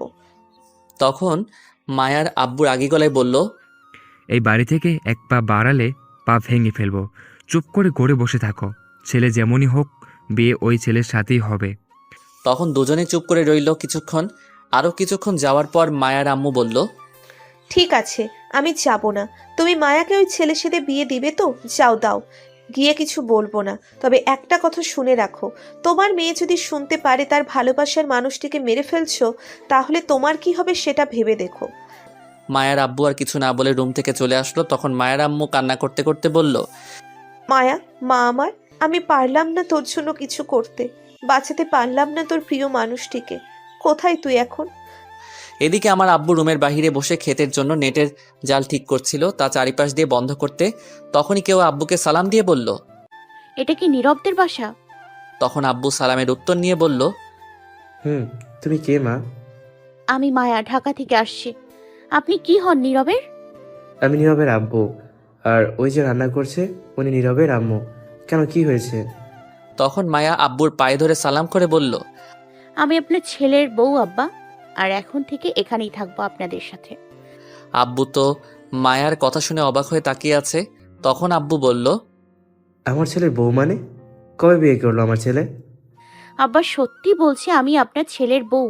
কেন বলেনি আপনাকে আপনার ছেলের কিছুদিন আগে বিয়ে হয়েছে? কই না তো, কিছু বলেনি তো, শয়তান ছেলে। তাহলে ডাকুন, বলে দেবে এক্ষুনি। কিন্তু নীরব তো ঢাকা গেছে, কি কাজ নাকি তার জন্য? আসলে আব্বা কোনো কাজে না আমায় নিয়ে আসতে গেছে, আপনাকে মিথ্যে কথা বলে। কি এত বড় মিথ্যা কথা? হুম। কই গো নীরবের আম্মু, জলদি এদিকে আসো। তখন আম্মু বলল, একটু পর আসছি। একটু পর না, এখনই আসো। ইস, রান্না করতে বসেও শান্তি নেই তোমার জন্য। আসো আর দেখো। তখন আম্মু এসে দেখলো একটা মেয়ে দাঁড়িয়ে আছে। তখন আম্মু জিজ্ঞেস করলো। তুমি কে মা? তখন মায়া গিয়ে আম্মুর পায়ে ধরে সালাম করে বলল, আম্মা, আমি আপনার একমাত্র ছেলের বউ। আম্মু মায়ার কথা শুনে অবাক হয়ে গেল আর বলল, কি? দেখেছো, তোমার ছেলে না বলে বিয়ে করে ফেলেছে। তখন আম্মু বলল, খুব ভালো করছে আমার জন্য একটা বৌমা নিয়ে এসে। আমিও মনে মনে ভাবছিলাম বিয়ের কথা। মাশাল্লাহ, খুব সুন্দর আমার বৌমা, ছেলের পছন্দ আছে। তখন মায়া আম্মুকে বলল, আম্মা একটু বসা যাবে? পা ব্যথা হয়ে গেছে হেঁটে আসতে আসতে। বসো, ঘরে এসে বসো বৌমা। তখন মায়া ঘরে গিয়ে বসে আম্মুকে বলল, আম্মা, কখন গিয়েছে আমার বর বাসা থেকে? সেই সকালে গিয়েছে, এখনো আসেনি, ফোনটাও বন্ধ। তখন মায়া ঘাবড়ে গিয়ে বলল, কি বলছেন আম্মা, ফোন বন্ধ মানে? কতবার ফোন দিলাম, বন্ধ বলছে। চিন্তার কোনো কারণ নেই, জাহিদ আছে সাথে। এই জাহিদ কে আম্মা? নীরবের বন্ধু, আমাদের এইখানেই বাসা। জাহিদ ভাইয়ের ফোন নাম্বার আছে মা? আপনার কাছে থাকলে দিন, আমি জিজ্ঞেস করি কোথায় আছে। আমার কাছে নেই, নীরবের আব্বুর কাছে আছে। তুমি বসো, আমি নীরবের আব্বুর ফোন নিয়ে আসছি, তুমি কল দিয়ে জিজ্ঞাসা করো। আচ্ছা ঠিক আছে। তারপর আম্মু চলে গেল আর মায়া তখন চিন্তা করতে লাগলো। আমার জানটার কিছু হয়নি তো? যদি কিছু হয় তাহলে আমি কাকে নিয়ে বাঁচবো? আব্বু তো নিশ্চয়ই কিছু করবে গেলে। যদি আমার জানটার কিছু হয় তাহলে আমি ছাড়বো না কাউকে। কিছুক্ষণ পর আব্বুর কাছ থেকে ফোন নিয়ে আসলো। এসে মায়ের কাছে ফোন দিয়ে বলল, নাও মা, কল দাও। আর একটা কথা, তোমাকে না নিয়ে আসতে গেছে, তুমি তাহলে আগেই আসলে কেন? আসলে মা, আমি মনে করছি আজ আমায় নিয়ে আসতে যাবে না, আর আমি চাইছিলাম না তার কষ্ট হোক, তাই আমি নিজে চলে আসছি। আচ্ছা, ভালো করছো এসে, কিন্তু একটা ফোন করে আসতে তো পারতে। আমার ফোন নষ্ট হয়ে গেছে মা, তাই বলতে পারিনি। আচ্ছা ঠিক আছে, আর তুমি কোথায় থাকো জানি বললে মা? আর তোমার আব্বু কি করে, তারা রাজি আছে তো? তখন মায়া মনে মনে ভাবতে লাগলো, এখন আসল পরিচয় দেয়া যাবে না, তাহলে কিছু একটা হতে পারে। আগে জানটা আসুক, তারপর যদি বলে তাহলে আসল পরিচয় দিয়ে দিব। এখন মিথ্যে বলে দেই। তখন মায়ের চুপ করে থাকা দেখে আম্মু আবার বলল, কি হলো মা, বলো। আসলে আম্মা, আমার এই পৃথিবীতে কেউ নেই। ছোটবেলায় মা বাবা মারা গেছে, তারপর থেকে একটা আন্টির কাছে বড় হয়েছে। এই বলে মায়া কান্না করে দিল। তখন আম্মু চোখের পানি মুছে দিয়ে বলল, কে বললো তোমার আব্বু আম্মু নেই? আমরা আছি তো, আর কান্না করবে না। মা আর কান্না করব না, আমি আম্মু আব্বু পেয়ে গেছি। আচ্ছা মা, তুমি এই গরিবের ঘরে থাকতে পারবে, এই ভাঙা ঘরে? কেন পারবো না মা? তুমি তো শহরের মেয়ে, তাই বললাম। শহরের মেয়ে বলে কি হয়েছে? আমি আমার মায়ের সাথেই ভাঙা ঘরেই থাকতে পারবো।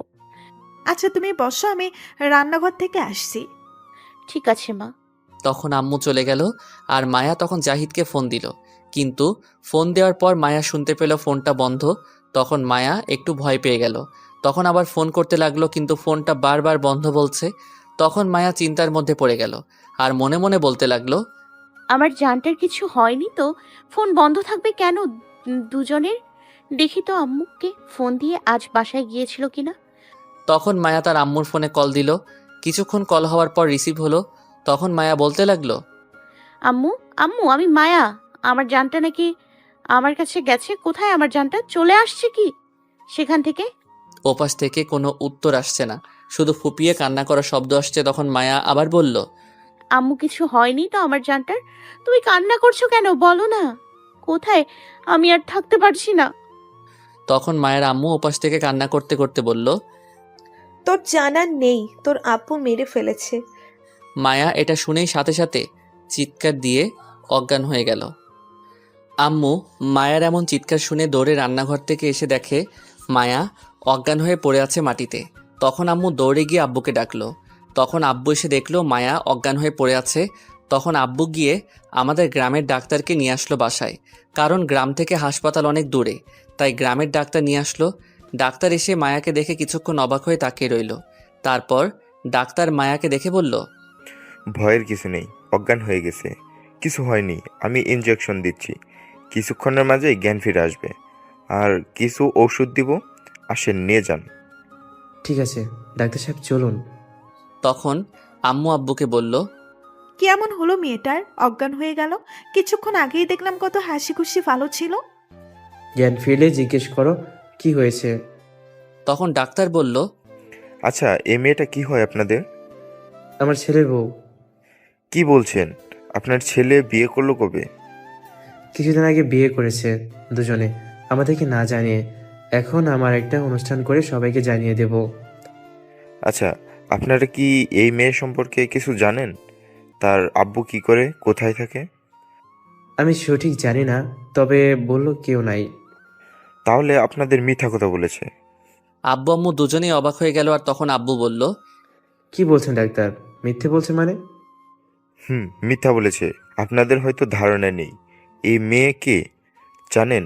এ হচ্ছে মন্ত্রীর মেয়ে, নাম মায়া। এটা শুনে আব্বু আম্মু দুজনেই অনেক অবাক হয়ে গেল। তখন আম্মু বলল, কি বলছেন ডাক্তার? মন্ত্রীর মেয়ে?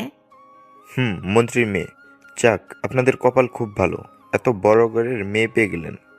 তখন আম্মু আব্বু দুজনেই চুপ করে রইল। তখন ডাক্তার বলল, চলেন, কিছু ওষুধ দিচ্ছি, নিয়ে যান। তারপর আব্বু চলে গেল ডাক্তারের সাথে। তখন আম্মু বলল, এত বড়লোক ঘরের মেয়ে হয়েও আসতে সাধারণ এই খেটে খাওয়া গরিব ঘরে? একে রাখার মতো তো আমাদের বড় বাড়ি নাই। কি করে রাখবো? না, জ্ঞান ফিরলে একে তার বাবা মায়ের কাছে পাঠিয়ে দিব।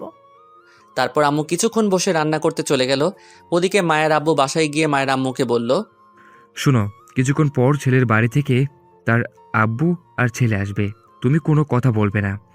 আমার কিছু বলার ইচ্ছেও নেই এই নেশাখোর ছেলের সাথে। ছেলে যেমনই হোক, আমার মেয়ের সাথে বিয়ে হবেই। ছি, তোমার সাথে কথা বলতেই ঘৃণা লাগছে। তারপর মায়ের আম্মু আর কিছু না বলে তার রুমে চলে গেল। তখন মায়ের আব্বু পুলিশ কমিশনারকে ফোন দিল আর দিয়ে বলল, আমার মেয়ে কোথায় এখনো?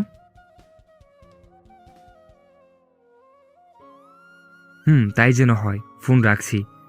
তারপর ফোন কেটে মায়ের আব্বু তার লোকজনকে ফোন দিল আসার জন্য।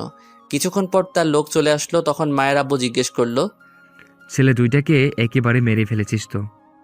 তখন সেখান থেকে একটা লোক বলল, বস, দুইটাকে মেরে ফেলছে একেবারে। বেঁচে থাকার সম্ভাবনা আছে কি?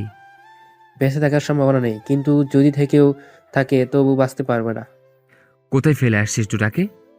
ময়লা ড্রেনে ফেলে আসছি, যেখানে মানুষ তো দূরে যাওয়ার কথা, একটা কুকুর বেড়াল পর্যন্ত যায় না। গুড, খুব ভালো কাজ করেছিস। মায়া আসলে শুধু একটা পত্রিকার মাঝে ছাপিয়ে মৃত বললেই হবে। আপনার বুদ্ধি আছে বস। এই নে 1 কোটি টাকা, আগামীকাল ব্যাংক থেকে তুলে নিস। ঠিক আছে বস, তাহলে আমরা যাই। ঠিক আছে, যা। তারপর লোকগুলো চলে গেল। তখন মায়ের আব্বু উঠে তার রুমে যাবে, তখন পিছন থেকে কেউ তাকে ডাকলো। মায়ের আব্বু তাকে দেখলো ছেলে আর তার আব্বু আসছে। তখন মায়ের আব্বু গিয়ে হাত মিলিয়ে বলল, আরে সুমন সাহেব, ও এখন তো বিয়ে হয়ে গেছি আমরা। তা বিয়ে সাহেব কেমন আছেন? এই তো ভালো আছি। আর আপনি কেমন আছেন বিআই? আমি ভালো আছি। তা জামাই বাবা কেমন আছো তুমি? ও, আপনাদের তো ছেলের নাম বলা হয়নি। ছেলের নাম হচ্ছে আবির হাসান। ভালো আছি, আপনি কেমন আছেন?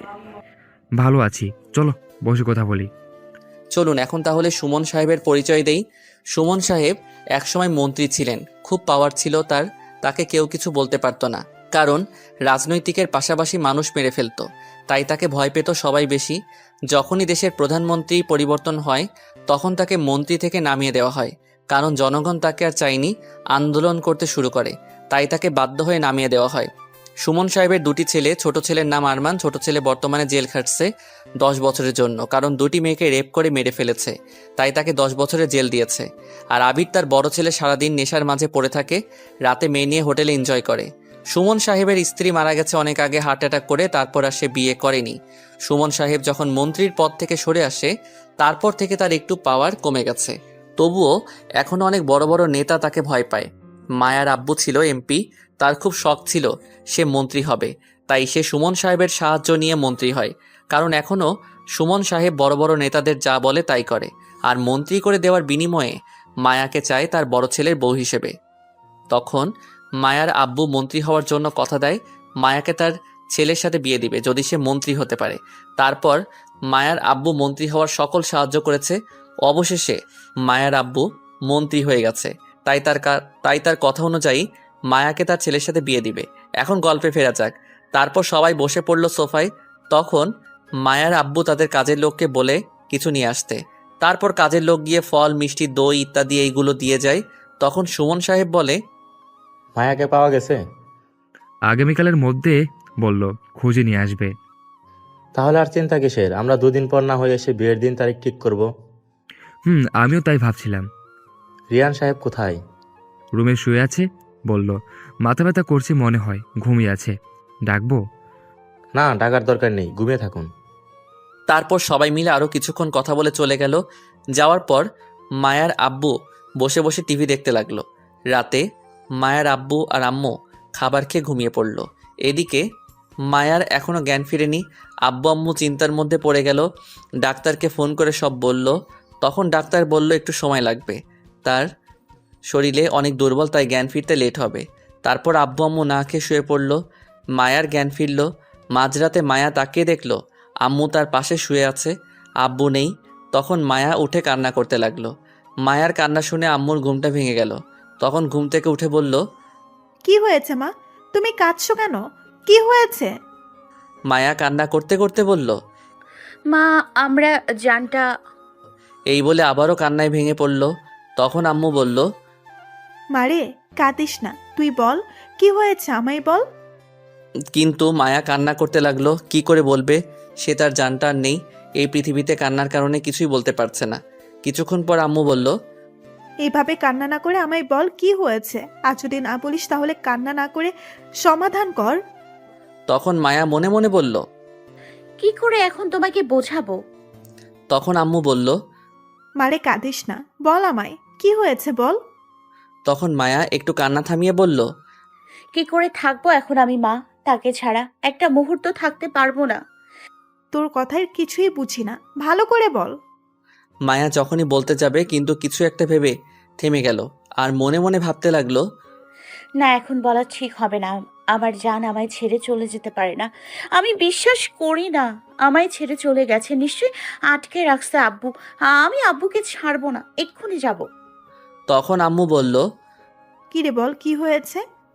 তখন মায়া কষ্ট করে লুকিয়ে কান্নাগুলো চাপা দিয়ে ফুপিয়ে ফুপিয়ে বলল, মা, আমার বর নাকি জেলে আছে। কি বলিস কি মা, তুই এটা হতে পারে না। কি করেছে আমার ছেলে? কিছু করেনি, যে গাড়ি দিয়ে গিয়েছে সে গাড়িতে ড্রাগস পাওয়া গেছে, তাই সবাইকে জেলে নিয়ে গেছে।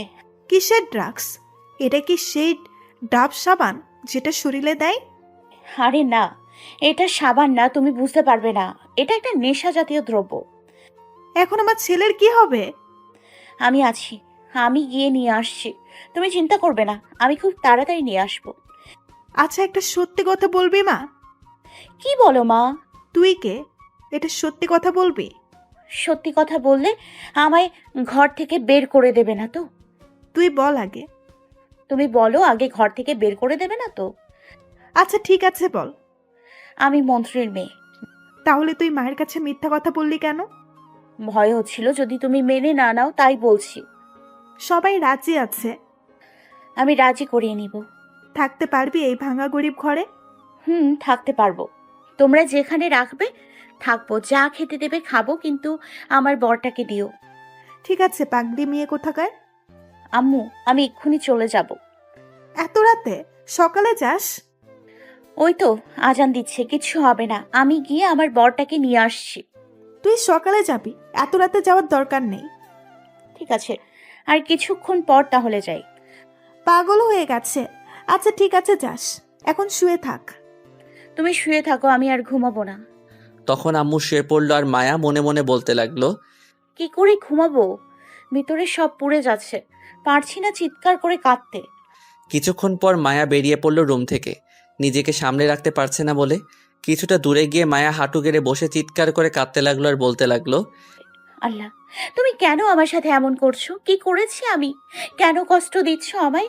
আমি তাকে ভালোবেসে সারা জীবন থাকতে চেয়েছিলাম একসাথে, আর তুমি আমায় রেখে আমার জানটাকে কেড়ে নিয়ে যাচ্ছ। আমি তাকে ছাড়া একটি মুহূর্তের জন্য থাকতে পারবো না, অনেক ভালোবাসি। এই বলে মায়া চিৎকার করে কান্না করতে লাগলো। কিছুক্ষণ পর একটু কান্না থামিয়ে আবারও বলতে লাগলো, যদি কিছু হয় আমার জানটার, তাহলে আমি কাউকে ছাড়বো না। তখন মায়া কান্না থামিয়ে ফুপিয়ে ফুপিয়ে দৌড়ে যেতে লাগলো। কিছুটা দূরে গিয়ে বলতে লাগলো, এখন গাড়ি কোথায় পাবো? কোথায় পাবো গাড়ি আমি যাওয়ার জন্য? না, আর দাঁড়িয়ে ভাবলে চলবে না, লেট হয়ে যাবে। আমায় এখন দৌড়ে যেতে হবে, না হলে লেট হবে। গাড়ি সামনে পেলে উঠে যাব। তখন মায়া আর কিছু না ভেবে দৌড়ে যেতে লাগলো। কিছুটা সামনে যাওয়ার পর দেখলো একটা বয়স্ক লোক আসছে। তখন মায়া দৌড়ে তার কাছে গিয়ে তাকে জিজ্ঞেস করলো, আঙ্কেল, আঙ্কেল প্লিজ আপনি একটু বলবেন এখন গাড়ি পাবো কোথায় ঢাকা যেতে? তখন বয়স্ক লোকটা জিজ্ঞেস করলো, কি হয়েছে তোমার? এত সকালে কান্না করতে করতে কোথায় যাও? এইগুলো এখন বলার সময় নেই, প্লিজ একটু বলুন ঢাকা যাওয়ার গাড়ি কোথায় পাবো? আচ্ছা বলছি, কিন্তু এই গ্রামে তো কোনো গাড়ি পাওয়া যাবে না এত সকালে। এখানে রিক্সা আর ভ্যান ছাড়া কিছুই চলে না। তুমি ঢাকা যেতে চাইলে এখান থেকে সোজা 1 কিলোমিটার হেঁটে যেতে হবে। মেন রুটের সেখানে গাড়ি আছে। আচ্ছা ঠিক আছে, ধন্যবাদ আঙ্কেল। এই বলে মায়া দৌড়ে যেতে লাগলো। কিছুটা দূরে গিয়ে হাঁপিয়ে পড়লো। তখন একটু রেস্ট নিয়ে আবারও দৌড়ে যেতে লাগলো। অনেকক্ষণ পর মেন রোডে গিয়ে পৌঁছালো। মায়া গিয়ে দেখলো একটা বাস দাঁড়িয়ে আছে। তখন মায়া সাথে সাথে উঠে গেল। কিছুক্ষণের মাঝেই বাস চলতে লাগলো। মাঝ রাস্তায় যাওয়ার পর হেল্পার এসে মায়ার কাছে ভাড়া চাইতে গিয়ে মায়াকে দেখে অবাক হয়ে গেল আর বলে উঠল হেল্পার, এ কি ম্যাডাম, আপনি এই বাসে? আমার তো বিশ্বাসই হচ্ছে না, মন্দিরের মেয়ে এই বাসে? এটা সবাই শুনে মায়ের দিকে অবাক দৃষ্টিতে তাকিয়ে রইল। আর সবাই ছবি তুলতে লাগলো যে যার মতো। মায়ার ওই দিকে কোনো খেয়াল নেই কে কি করছে। সারাটা রাস্তায় এমন করে গেল। হেল্পার মায়ের কাছ থেকে ভাড়া নিল না। 3 ঘন্টা পর মায়া পৌঁছালো ঢাকা। বাস থেকে নেমে মায়া একটা সিএনজি নিয়ে উত্তরা যেতে লাগলো। কিছুক্ষণ পর পৌঁছে গেল। সিএনজি ভাড়া দিয়ে মায়া দৌড়ে গেট দিয়ে ভিতরে চলে গেল। গিয়ে দেখলো তার আব্বু দাঁড়িয়ে আছে গার্ড নিয়ে, হয়তো কোথাও যাবে। তখন মায়া দৌড়ে গিয়ে তার আব্বুকে বুকে ঘুষি মারতে লাগলো আর কান্না করতে করতে বলল, আমার জানটা কোথায়? কেন আমার থেকে কেড়ে নিলে আমার জানটাকে? এই বলে মায়া কান্না করতে করতে মারতে লাগলো। তখন মায়ার আব্বুর বডিগার্ড এসে মায়াকে ধরে একটু দূরে নিয়ে যায়। তখন মায়া সেই 2 বডিগার্ডের হাতে কামড় দিয়ে ছুটে এসে আবার তার আব্বুকে বুকে ঘুষি মারতে লাগলো আর বলতে লাগলো, কি দোষ করছি আমি? কেন তুমি আমার সাথে এমন করছো? আমি তো তার সাথে সারা জীবন থাকতে চাই। কেন মারলে আমার জানটাকে? তাহলে আমি তোমায় ছাড়বো না। এই বলে মায়া কান্না করতে করতে বুকে ঘুষি মারতে লাগলো। তখন আরও কিছু বডিগার্ড এসে মায়াকে ধরে নিয়ে গেল। তখন মায়ের আব্বু বলল, শোন, ওই ছেলে আমার পছন্দ না। এর চেয়ে ভালো বড়লোক ছেলের সাথে তোর বিয়ে দেব। লাগবে না আমার এর চেয়ে ভালো বড় লোক ছেলে। প্লিজ আব্বু, তুমি আমার জানটাকে এনে দাও, আর কিচ্ছু চাই না। আমি চলে যাব, তোমার কিছু লাগবে না। কখনো আসবো না তোমার কাছে, শুধু আমার জানটাকে এনে দাও, তাকে ছাড়া আমি বাঁচবো না। এই বলে মায়া কান্না করতে লাগলো। তখন মায়ের আব্বু বলল, ওই ছেলেকে ভুলে যা, আগামী 15 দিনের মাঝে তোর বিয়ে। আমি যদি আমার জানটাকে না পাই তাহলে আমি মরে যাব। গার্ড, একে ঘরে বন্দি করে রাখো আর পাহারা দাও যাতে পালিয়ে না যায় আর নিজের কোনো ক্ষতি যাতে করতে না পারে। খেয়াল রাখো, যাও ভেতরে নিয়ে যাও। আর মায়ের আম্মুকে যেতে দিবে না আমি যতক্ষণ না আসি। তুমি কতক্ষণ খেয়াল রাখবে? আমি মরে যাব, দেখি কে বাঁচায়। তখন গার্ড মায়াকে ভিতরে নিয়ে যায় আর মায়ের আম্মু দেখে মায়াকে। তখন মায়ের আম্মু বলে উঠল, তোকে কতবার বলছি এখানে না আসতে, তবুও কেন আসলি? তোকে কে বলছে এখানে আসতে? নিজের বিপদ নিজে ডেকে আনলি এখন। বিপদ? কিসের বিপদ? যাকে ছাড়া আমার জীবনের মূল্য নেই এখন, যাকে ছাড়া বেঁচে থাকার কোনো মানেই হয় না, যার সাথে সারা জীবন থাকতে চেয়েছিলাম তাকে মেরে দিয়েছে। এখন আমি আর বেঁচে থেকে কি করব? আমি মরে গেলে না হয় আমার জানটার সাথে রেখো। তারপর মায়াকে তার রুমে নিয়ে গিয়ে বন্দি করে রাখলো। সাথে 2 জন মেয়ে বডিগার্ড রাখলো যাতে মায়া নিজের কোনো ক্ষতি করতে না পারে। আর বাহির থেকে 2 জন পাহারা দিতে লাগলো। কিছুক্ষণ পর মায়ার আম্মু যেতে চাইলো ভিতরে। তখন গার্ড তাকে বাধা দিয়ে বলল, সরি ম্যাডাম, আমরা আপনাকে ভিতরে যেতে দিতে পারবো না। তখন মায়ের আম্মু অবাক হয়ে বলল, কেন? আমার মেয়ের কাছে আমি যাব, তুমি বাধা দেওয়ার কে? ম্যাডাম, স্যার নিষেধ করেছে আপনাকে ভিতরে যেতে। যখন স্যার আসবে তখন মনে হয় যেতে পারবেন ম্যাডাম। তোমার স্যারের কথা রাখো, আমার কথা শুনো, যেতে দাও আমায়। সরি ম্যাডাম, আমরা পারবো না, স্যারের অনুমতি না নিলে। আরে আজব তো, আমার মেয়ের কাছে আমি যাব, সেখানে তোমার স্যারের অনুমতি নেওয়ার কি আছে? ম্যাডাম, আমরা তা জানি না, স্যার যা বলছে তাই করতে আমরা বাধ্য। Sorry madam. তখন মায়ের আম্মু আর কিছু না বলে চলে গেল তার রুমে। এদিকে মায়া রুমে গিয়ে কান্না করতে লাগলো আর বলতে লাগলো, আর বেঁচে থাকতে চাই না আমি। যেখানে আমার ভালোবাসার মানুষটাই নেই সেখানে আমি কি করে থাকবো? এক্ষুনি মরে যাব আমি। এটা বলে মায়া একটা চাকু নিল। তখন মেয়ে গার্ডগুলো মায়ের হাত থেকে চাকু কেড়ে নিল। তখন মায়া বলল, চাকুটা দাও বলছি, আমি আর বেঁচে থাকতে চাই না। মায়া চাকু নেওয়ার চেষ্টা করলো কিন্তু নিতে পারল না। তখন মায়া নিজের মাথা দেয়ালের সাথে ধাক্কা দিতে যাবে। তখন মেয়ে গার্ডগুলো মায়াকে সেখান থেকে সরিয়ে বিছানায় নিয়ে বসিয়ে দেয়। তখন মায়া বসে বসে কান্না করতে লাগলো আর বলতে লাগলো, তোমরা কেউ বুঝতে পারছো না কেন? আমার খুব কষ্ট হচ্ছে, থাকতে প্লিজ আমায় মরে যেতে দাও। এই বলে মায়া আবারও কান্নায় ভেঙে পড়ল। সকাল গড়িয়ে দুপুর হলো। মায়ের আব্বু মিটিং শেষ করে দুপুরে আসলো। এসে সোজা মায়ের রুমে গেল, গিয়ে দেখলো মায়া এখনো বসে কান্না করছে। তখন মায়ের আব্বু আর কিছু না বলে রুমে থেকে চলে আসলো। বাহিরে আসার পর মায়ের আম্মু সামনে আসলো আর এসে জিজ্ঞেস করলো, তুমি কি বলছো গার্ডকে? আমায় যেতে দিচ্ছে না কেন? আমি চাই না তুমি গিয়ে মেয়ের মাথায় উল্টো পাল্টা বুদ্ধি দাও, তাই না করছি তোমাকে যাতে ভেতরে না যেতে দেয়। কি বলছো তুমি? কিসের উল্টোপাল্টা বুদ্ধি? এর আগে তুমি মেয়েকে পালিয়ে যেতে সাহায্য করেছ, এইবার আর হবে না। বিয়ের আগে তুমি মায়ের কাছে যেতে পারবে না। আমার মেয়ের সাথে আমি কথা বলবো তাতে তোমার কি? আমি যা খুশি বলবো, তাতে তুমি ভয় পাচ্ছ কেন? তুমি তো ছেলেকে মেরে ফেলছো, তাহলে ভয় কিসের? আমি এত কথা বলতে চাই না, তুমি যেতে পারবে না বলছি, পারবে না। আমি যেতে পারবো না মানে? মায়া কি শুধু তোমার মেয়ে, আমার মেয়ে না? কি পেয়েছো কি তুমি? নিজে তো ভালো হতে পারলে না, পাওয়ারের লোভে মেয়েটার সুখ কেড়ে নিয়ে খুব ভালো লাগছে, তাই না? এখন চাইছো নেশাখোর ছেলের হাতে মেয়েকে দিতে, যে কিনা মেয়ে নিয়ে রাত কাটাই হোটেলে। ছি, তুমি কেমন মানুষ বলো তো? জেনে শুনে এমন বাজে একটা ছেলের কাছে মেয়েকে তুলে দিতে চাইছো? ছেলে নেশা করে না, খুব ভালো ছেলে, সেটা আমার চিন্তা করতে হবে না। হ্যাঁ, আমি আর কি চিন্তা করব? তোমার কাছে তো ভালো হবেই, কারণ তোমার কাছে তো পাওয়ার সব কিছু। আর এই পাওয়ারের লোভে মেয়েটা জীবন নষ্ট করে দিলে। মা হয়ে নিজের মেয়ের চোখের পানি দেখতে আর পারছি না, বুকটা কষ্টে ফেটে যাচ্ছে। মায়ের আব্বু কোনো উত্তর না দিয়ে চলে যেতে লাগলো। তখন মায়ের আম্মু আবার বলল, ঠিক আছে, তুমি মেয়েটার সুখ কেড়ে নিয়ে এমন একটা বাজে ছেলের সাথে বিয়ে দিতে চাইছো তো দাও, বিয়ে দাও। তবে একটা কথা বলে রাখি, আমিও এখন দেখবো তুমি কি করে এই বিয়ে দাও। তখন মায়ের আব্বু এমন কথা শুনে মায়ের আম্মুর মুখ থেকে সাথে সাথে দাঁড়িয়ে গেল। আর তখন জিজ্ঞেস করলো, বিয়ে আটকাবে মানে? তুমি কি করবে? মায়ের আম্মু আর কোনো কথা না বলে মুচকি হেসে চলে গেল তার রুমে। তখন মায়ের আব্বু একা একা বলতে লাগলো, সে আর কি করবে? এই বিয়ে আটকানো অসম্ভব, এই বিয়ে হবেই। তারপর মায়ের আব্বু বাহিরে চলে গেল। দুপুর গড়িয়ে সন্ধে হলো। সন্ধ্যায় মায়ের আব্বু বসে বসে খবর দেখছিল টিভিতে। তখন মায়ের আব্বুর কাছে একজন গার্ড এসে বলল, স্যার, ছোট ম্যাডাম এখনো সকাল থেকে কিছু খায়নি। বলছো কি, খাবার দাওনি? দিয়েছিলাম, কিন্তু খাবার সব ফেলে দিয়েছে। যতবার দিয়েছি ততবার ফেলে দিয়েছে, আর বলছে সে কিছু খাবে না। আচ্ছা ঠিক আছে, খাবার নিয়ে আসো, আমি নিয়ে যাচ্ছি। ঠিক আছে স্যার। তখন গার্ড চলে গেল। কিছুক্ষণ পর খাবার নিয়ে আসলো। তারপর মায়ের আব্বু খাবার নিয়ে গেলে যাওয়ার পর মায়ের সামনে খাবার রাখা মাত্র মায়া খাবার ছুঁড়ে ফেলে দেয় আর বলে, আমি কিছু খাবো না যতক্ষণ পর্যন্ত না আমার জানটাকে কাছে পাই, না হলে আমি আর বাঁচতে চাই না। তখন মায়ের আব্বু বলে, তুই যতই পাগলামি করিস না কেন, বিয়ে তোর হবেই, খাবার তো খেতে হবেই, তোকে খিদে ফেলে এমনি খাবি। এই বলে মায়ের আব্বু চলে আসে তার রুমে। রুমে গিয়ে দেখে মায়ের আম্মু কারোর সাথে কথা বলছে। তখন মায়ের আম্মু মায়ের আব্বুকে দেখতে পেয়ে ফোন কেটে দিল। তখন মায়ের আব্বু বলল, মেয়েটা সকাল থেকে কিচ্ছু খায়নি, যাও খাইয়ে দিয়ে আসো। কেন, তোমরা খাওয়াতে পারলে না বুঝি? ও, তার পারবে কি করে? তুমি তো পারবে মেয়েটাকে কাঁদাতে। থাক, আর কিছু বলতে চাই না। তোমার গার্ডকে বলো যাতে আমি খাইয়ে দিয়ে আসি। ঠিক আছে। তখন মায়ের আব্বুকে গার্ডদের বলে সেখান থেকে চলে আসতে। তারপর সকল গার্ড চলে আসে।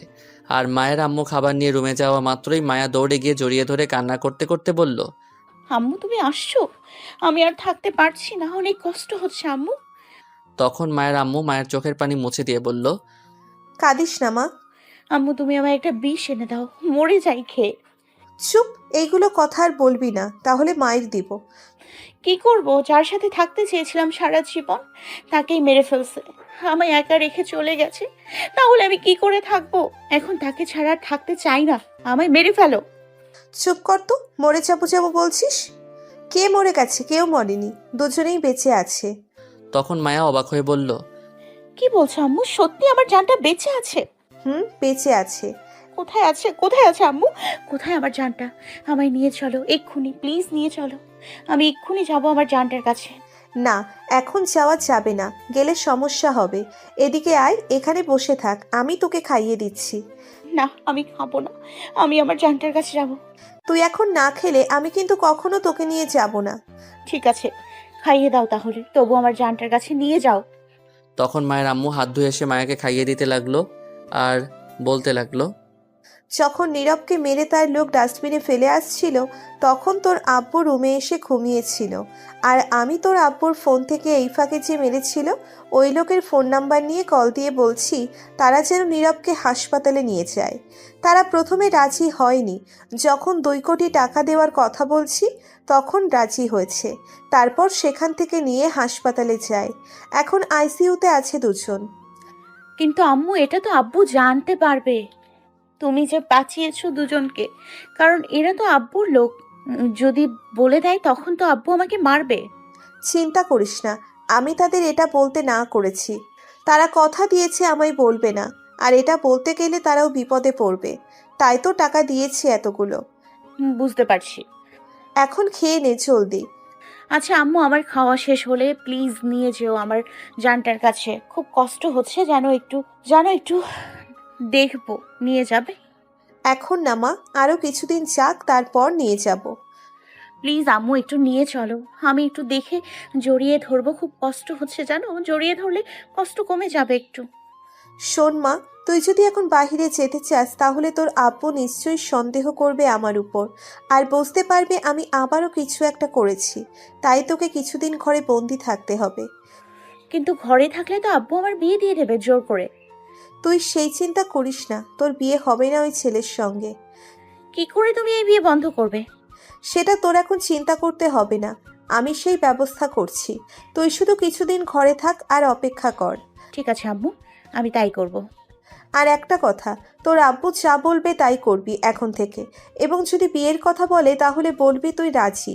যদি তখন কিছু জিজ্ঞেস করে তাহলে এটা বলবি, আচ্ছা তুমি যেহেতু মেরে ফেলছো আমার ভালোবাসার মানুষকে আর আমায় মরতেও দিচ্ছ না, তাহলে আমি বিয়ে করতে রাজি, এটা বলবি। আর বলবি বিয়েটা যেন খুব তাড়াতাড়ি হয়। আচ্ছা সবই বুঝতে পারছি, কিন্তু এত তাড়াতাড়ি বিয়ের কথা বলবো কেন? যত তাড়াতাড়ি হবে তত তাড়াতাড়ি আমি তোর বিয়ে আটকে পারবো, আমার জন্য সহজ হবে। আচ্ছা ঠিক আছে, আগামীকাল আমি বলবো। এখন তো একটু হাসি দে, আর তোর কান্না মুখ দেখতে পাচ্ছি না। তখন মায়া তার আম্মুকে জড়িয়ে ধরে বলে, আমার লক্ষ্মী আম্মু। হয়েছে, এখন খাওয়া শেষ কর এইবার, তারপর ঘুমিয়ে থাক, আমি দেখছি আর কি করতে পারি। আচ্ছা ঠিক আছে। তারপর মায়াকে তার আম্মু খাইয়ে দিয়ে তার আম্মু চলে গেল তার রুমে, আর মায়া শুয়ে পড়ল চুপটি করে। এখন আর মায়ের কোনো চিন্তা নেই, কারণ তার ভালোবাসার মানুষ বেঁচে আছে, তাকে খুব তাড়াতাড়ি পেতে যাচ্ছে। মায়ের আম্মু তার রুমে যাওয়ার পর মায়ের আব্বু জিজ্ঞেস করলো, মায়া খাবার খেয়েছে? খেয়েছে। এখন আমার খাবার নিয়ে আসো। নিয়ে আসতে পারবো না, খাবার টেবিলে যাও, দিচ্ছি। ঠিক আছে যাও, খাবার রেডি করো, আমি আসছি। তারপর মায়ের আম্মু চলে গেল, গিয়ে খাবার রেডি করলো। কিছুক্ষণ পর মায়ের আব্বু গেল, গিয়ে খাবার খেয়ে রুমে চলে আসলো। এদিকে জাহিদের আব্বু আম্মু জাহিদকে না পেয়ে কান্নায় ভেঙে পড়ে সব জায়গায় খোঁজ করে কিন্তু পায় না। শেষ পর্যন্ত না পেয়ে থানায় গিয়ে জাহিদকে খোঁজার জন্য বলে। থানা থেকে জানিয়ে দেয় তারা আগামীকাল থেকে খোঁজা শুরু করবে। সকালে মায়া ঘুম থেকে উঠে তার আব্বুর কাছে যায়, গিয়ে দেখে তার আব্বু কারোর সাথে ফোনে কথা বলছে। তখন মায়া বলল, আব্বু একটা কথা বলার ছিল। বল। আচ্ছা, তুমি যেহেতু মেরে ফেলছো আমার ভালোবাসার মানুষ, আমায় মরতেও দিচ্ছ না, তাহলে আমি বিয়ে করতে রাজি। মায়ার আব্বু এটা শুনে অবাক হয়ে গেছে, তখন জিজ্ঞেস করলো, কি বলছিস তুই? সত্যি বলছি, এখন তাড়াতাড়ি বিয়ের ব্যবস্থা করো। তখন মায়ের আব্বু এটা শুনে খুব খুশি হলো, আর কোনো চিন্তা না করে তখন বলল, ঠিক আছে, আমার একটা জরুরি মিটিং আছে, এখনই যেতে হবে। সেটা শেষ করে আমি একেবারে ছেলের পরিবারকে নিয়ে আসছি, তখন বিয়ের কথা হবে। তুই রেডি হয়ে থাকিস। ঠিক আছে। তখন মায়ের আব্বু চলে যায়। আর তখন মায়ের আম্মু এসে বলে, কেমন লোক তোর আব্বু, নিজের রাজনীতি পাওয়ার জন্য এখন এমন খারাপ ছেলের সঙ্গে বিয়ে দিতে চাইছে? ছি। কেন মা, ছেলে কেমন? থাক, সেটা আর শুনে লাভ নেই, কিন্তু এতটুকু শুনে রাখ, ছেলেটা সারাদিন নেশায় ডুবে থাকে, রাতে মেয়ে নিয়ে হোটেলে এনজয় করে। ছি আব্বু, এমন একটা ছেলের সঙ্গে বিয়ে দিতে চায় আমার? আমিও দেখি তোর বিয়ে কি করে দেয়, দাঁড়া একজনকে ফোন করে বলে নি। তখন মায়ের আম্মু ফোন নিয়ে কাকে জানি কল দিয়ে বলল, তোমাদের কাজ শুরু করো, রেডি হয়ে থাকো, আমি আবার যখন বলবো তখন শুরু করে দিবে। ওপাশ থেকে একজন ছেলের কণ্ঠে বলল, ঠিক আছে ম্যাডাম, আমি সব ঠিক করে রাখছি এখনই। আচ্ছা, তাহলে ফোন রাখছি আমি। এই বলে মায়ের আম্মু ফোন কেটে দেয়। আর তখন মায়া বলে, তুমি কি করছো আমি কিছুই বুঝতে পারছি না। তোর বুঝতে হবে না, তুই শুধু দেখতে থাক, সবে তো শুরু, আরো অনেক কিছু বাকি আছে। আচ্ছা, আমার এত কিছু দেখার দরকার নেই, তুমি শুধু আমার জানটার সাথে মিলিয়ে দাও, তাহলেই হবে, ব্যাস। সেটাই করছি তো। আচ্ছা আম্মু, আরেকটা কথা, আমার জানটার সাথে আরেকটা ছেলে আসছে, তার পরিবার তো চিন্তায় হয়তো আছে, তাদের জানিয়ে দাও।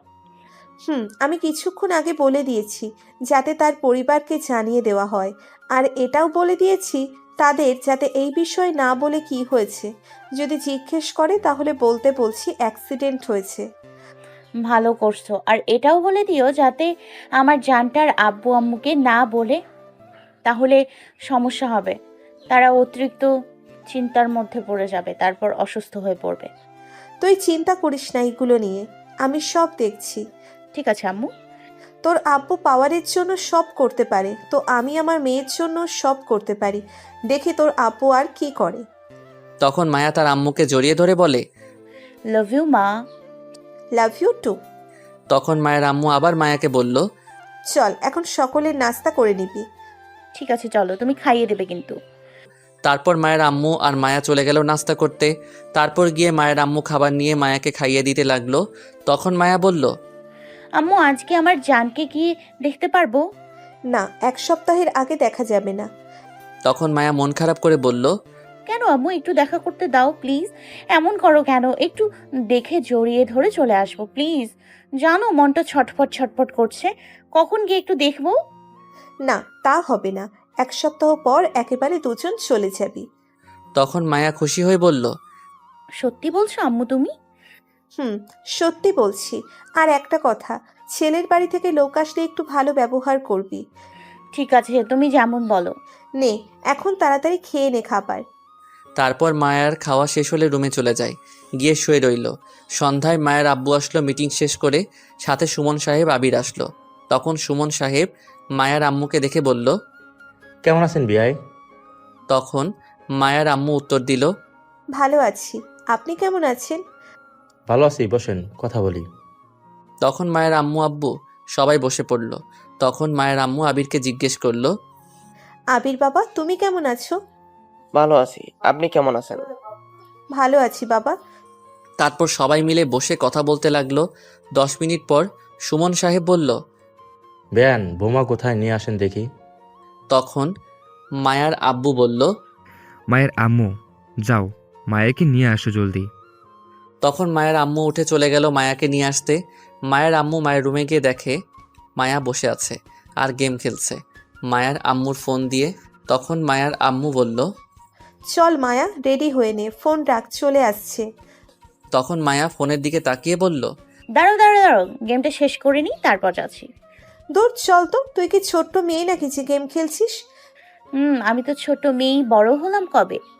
বেশি কথা না বলে আয়, পরে গেম খেলতে পারবি। আর রেডি হতে হবে না, মাথায় কাপড় দিয়ে চলে আয় এখন। আচ্ছা ঠিক আছে, আসছি, তুমি আর গেমস খেলতে দিল না। তখন মায়া গেম বন্ধ করে মাথায় কাপড় দিয়ে চলে আসলো তার আম্মুর সাথে। এসে সুমন সাহেবকে সালাম দিল। তখন সুমন সাহেব সালামের উত্তর নিয়ে বলল, বসো মা, খুব লক্ষ্মী মেয়ে। লক্ষ্মী না ছাই। তারপর মায়া সামনে একটা সোফা সিটে গিয়ে বসে পড়ল। তখন সুমন সাহেব বলল, কেমন আছো মা তুমি? ভালো আছি, আপনি কেমন আছেন? ভালো আছি মা। কিরে আবির, তোর কিছু বলার থাকলে বল। তখন আবির বলল, না আব্বু, আমার কিছু বলার নেই। তুমি বলে বিয়ের তারিখ ঠিক করো। ঠিক আছে, তা বেয়াই, এখন বিয়ের তারিখটা ঠিক করে ফেললে ভালো হতো। তখন মায়ার আব্বু বলল, এক মিনিট মায়া, তুই আর আবির একটু বাহির থেকে হেঁটে আয়, কথা বলে আয়, দুজন আমরা এখানে কথা বলি। ঠিক আছে আব্বু। তখন মায়া উঠে বাহিরের দিকে যেতে লাগলো, সাথে আবিরকে পাঠিয়ে দিল। তখন সুমন সাহেব বলল, আচ্ছা বেয়াই, আপনার নির্বাচন জানি কবে? আর 2 মাস আছে নির্বাচনের। আচ্ছা, আজ তো শনিবার, বুধবার যদি বৌমাকে উঠিয়ে নেই, যাই, আপনাদের কোনো অমত আছে? কি যে বলে, অমত থাকবে কেন? এটা তো আরো খুশির খবর। কি বললো মায়ের আম্মু? তাই ভালো হবে। তাহলে এই কথা রইল। হুম আর একটা কথা, আমরা এখন শুধু বৌমাকে উঠিয়ে নিয়ে যাব।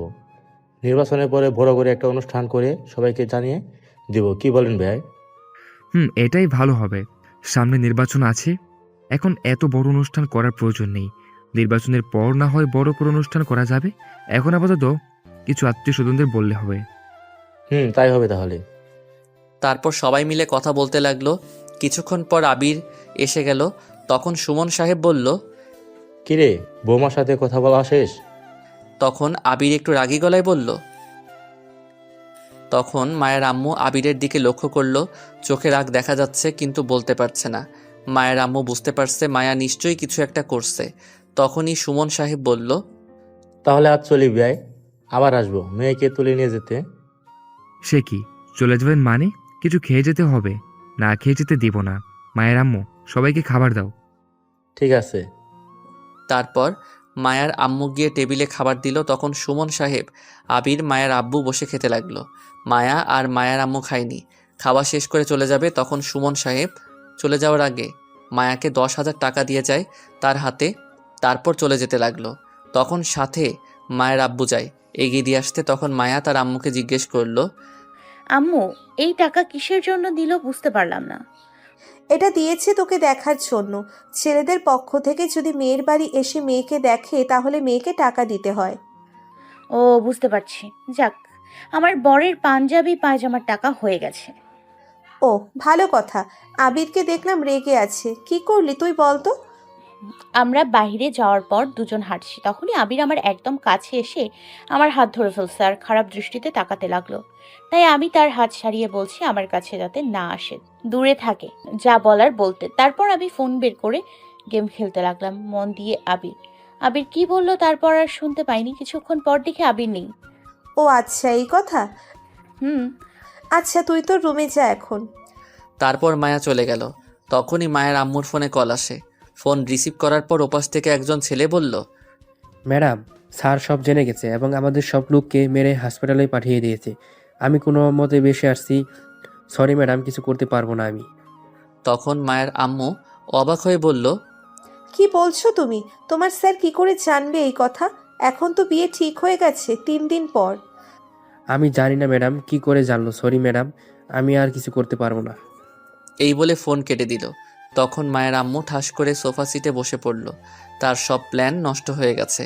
তখনই পিছন থেকে মায়ের আব্বু বলল, তুমি কি মনে করেছিলে আমি কিছু জানতে পারবো না? আমি সবই জানি। তুমি কি প্ল্যান করেছ, কত টাকা দিয়েছ, তুমি আমার সাথে চালাকি করো। তখন মায়ের আম্মু বলল, জানতে যেহেতু পারছো তাহলে কেন তুমি মেয়েটার সাথে এমন করছো? কেন এমন একটা খারাপ ছেলের সাথে মেয়ের বিয়ে দিতে চাইছো? কে বললো খারাপ ছেলে? আবির অনেক ভালো ছেলে। ও, তোমার কাছে তো আবির ভালো ছেলে হবেই, কারণ তোমার তো রাজনীতি পাওয়ার দরকার। মেয়েকে এমন খারাপ ছেলের সাথে বিয়ে দিতে চাইছো? ছি, তোমার মতো অমানুষ আর কেউ নেই, যে কিনা নিজের মেয়ের ভালোবাসাকে মেরে তার ইচ্ছের বিরুদ্ধে বিয়ে দিতে চাইছে। ছি, এটাকে বিয়ে বলে না, মেয়েকে বিক্রি করা বলে। মায়ার আব্বু তখন ঠাস করে মায়ার আম্মুকে দুটি চড় দিয়ে বলল, আরেকটা কথা বললে খুব খারাপ হবে। আবির খুব ভালো ছেলে, তোমার কাছে যেমনই হোক বিয়ে আবিরের সাথে হবে। তখন মায়ের আম্মু বলল, হ্যাঁ মারো, আরো মারো আমায়। আমার ভুল হয়েছে তোমার মতো এমন একটা অমানুষের সাথে সংসার করে। ছি, তুমি মানুষ না, তুমি একজন অমানুষ। নয়তো কি করে নিজের মেয়ের সুখ কেড়ে নিতে চাইছো? অনেক হয়েছে, আর পাচ্ছি না। ছি, আমার নিজের প্রতি ঘৃণা হচ্ছে। আমি এমন একটা অমানুষের সাথে সংসার করছি যে কিনা নিজের মেয়েকে নিজের রাজনীতি পাওয়ারের লোভে এমন একটা ছেলের সাথে বিয়ে দিচ্ছে। ও, এটা বিয়ে বললে ভুল হবে, এটা নিজের মেয়েকে বিক্রি করা বলবে। ছি, এটা কি করে তুমি করতে পারো নিজের মেয়ের সাথে? এই বলে মায়ের আম্মু কাঁদতে লাগলো। তখন মায়ের আব্বু চুপ করে রইল, কোনো কথা বলল না। তখন মায়ের আম্মু আবারও বলতে শুরু করলো, আর কি জানি বললে, খুব ভালো ছেলে তাই তো? ভালো ছেলে বলেই রাতে মেয়ে নিয়ে হোটেলে থাকে, সারাদিন নেশায় থাকে।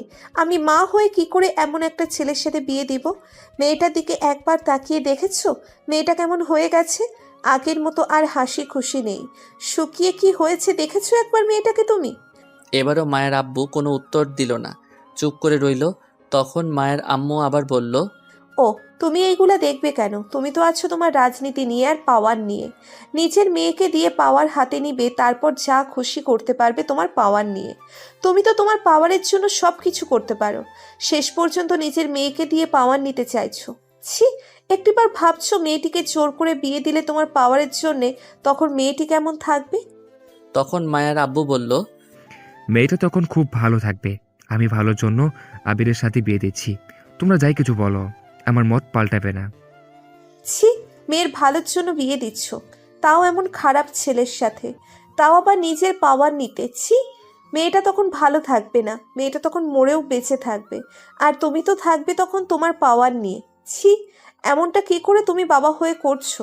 মেয়েটাকে তখন সারা জীবন কাঁদতে হবে তার না পাওয়া ভালোবাসার জন্য। মেয়েটা কি চেয়েছে তোমার কাছে? টাকা চেয়েছে? সম্পত্তি চেয়েছে? কিচ্ছু না। মেয়েটা শুধু একটু সুখে থাকতে চেয়েছে তার ভালোবাসার মানুষটিকে নিয়ে, আর তুমি তার ভালোবাসার মানুষকেই মেরে দিলে। ছি, তুমি কি বোঝো? ভালোবাসা যদি বুঝতে তাহলে নিজের মেয়ের সঙ্গে এমন করতে না। মেয়েটা বিয়ের পর না পারবে তখন কষ্টগুলো কাউকে বলতে, না পারবে সইতে। তুমি বাবা হওয়ার যোগ্যই না, ভুল হয়েছে তোমার মতো এমন একটা অমানুষের সাথে সংসার করে, যে কিনা নিজের মেয়েকে এমন খারাপ ছেলের হাতে তুলে দিতে চাইছে জেনে শুনে নিজের পাওয়ার নিতে। ছি। তখন মায়ের আব্বু রেগে মায়ের আম্মুকে আরো 4টি চড় দিল, আর সাথে একটা লাঠি ছিল সেটা নিয়ে মারতে লাগলো। তখন মায়ের আব্বু বলল, তোকে কথা বলতে বলিনি আমি, আবিরের সাথেই বিয়ে দিব। এত কথা তোকে কে বলতে বলেছে? তখন মায়ের আম্মু মার খেতে খেতে বলতে শুরু করলো, আমি আর পারছি না, যে মা হয়ে নিজের মেয়ের চোখের পানি দেখতে প্রয়োজন হলে আমায় বিক্রি করে দাও, তোমার পাওয়ার নিয়ে নাও, আরও মারো, তবুও মেয়েকে আর কষ্ট দিও না প্লিজ। আমার খুব কষ্ট হচ্ছে মেয়ের চোখে পানি দেখে। এই বলে মায়ার আম্মু কাঁদতে লাগলো। মায়ের আব্বু আর কয়েকটি বাড়ি দিয়ে একটু দূরে চলে গেল, আর মায়ার আম্মু তখন উঠে কাঁদতে কাঁদতে তার রুমের দিকে চলে যাচ্ছিল। তখনই দেখে মায়া দাঁড়িয়ে আছে সামনে। মায়া কখন যে সে দাঁড়িয়ে কথা শুনছিল আর দেখছিল তা খেয়াল করেনি। তখন মায়ের আম্মু দেখলো মায়া চুপটি করে দাঁড়িয়ে কান্না করছে। তার আব্বুর দিকে তাকিয়ে অসহায় দৃষ্টিতে তখন মায়ের আম্মু বলল, কাঁদিস না মা, চলে আয় ঘরে, আমি পারলাম না তোর জন্য কিছু করতে। এই বলে মায়ের আম্মু তার রুমে দৌড়ে চলে গেল। কাঁদতে কাঁদতে তার মায়া দাঁড়িয়ে চুপ করে নিঃশব্দে কাঁদতে লাগলো। বৃষ্টির মতো তার চোখ থেকে অঝরে পানি ঝরে পড়তে লাগলো। তার আব্বুর দিকে অসহায় দৃষ্টিতে কিছুক্ষণ তাকিয়ে তার রুমে চলে যায়। মায়া তার রুমে গিয়ে দরজা বন্ধ করে তার বিছানা থেকে সব ছুঁড়ে ফেলে দিতে থাকে, চিৎকার করে আর ঘরের সব জিনিস ভাঙতে থাকে। চিৎকার করে তখনই মায়ের আম্মু দৌড়ে আসে, এসে দেখে দরজা বন্ধ করা। তখন মায়ের আম্মু বলে, মায়া মা, দরজা খোল, বাহিরে আয়, পাগলামি করিস না, নিজের কিছু করবি না। তখন মায়া ভিতর থেকে কাঁদতে কাঁদতে উত্তর দিল, অনেক হয়েছে মা, আর পারছি না, এবার আমার জীবনটাই সমাপ্ত করতে হবে। আমার কপালে কষ্ট ছাড়ার কিছুই নেই, আজ আমার জন্য তোমাকে মার খেতে হলো। না রে মা, তুই এমন করিস না, প্লিজ মা, তুই দরজা খোল। ক্ষমা করে দিও মা, আর কষ্ট দিতে চাই না কাউকে, বিদায়, ভালো থেকো আম্মু। পাগলামি করিস না প্লিজ মা, তুই দরজা খুলে বাহিরে আয়। মায়া আর কোনো কথা না শুনে একটা চাকু খুঁজে নিয়ে তখন মায়া বলতে থাকে, ক্ষমা করে দিও জান, তোমার পাগলিটা আর থাকবে না। একসাথে বাঁচতে চেয়েছিলাম তোমাকে নিয়ে, কিন্তু আর হলো না। অনেক বেশি ভালোবাসি তোমাকে, যাওয়ার আগে একটিবার দেখে যেতে পারলাম না। তখন মায়ের আম্মু এটা শুনে বুঝতে পারছে কিছু একটা করে ফেলবে তখনই মায়ের আম্মু বলল, মায়া মা আমার, তোর নিজের ক্ষতি করিস না।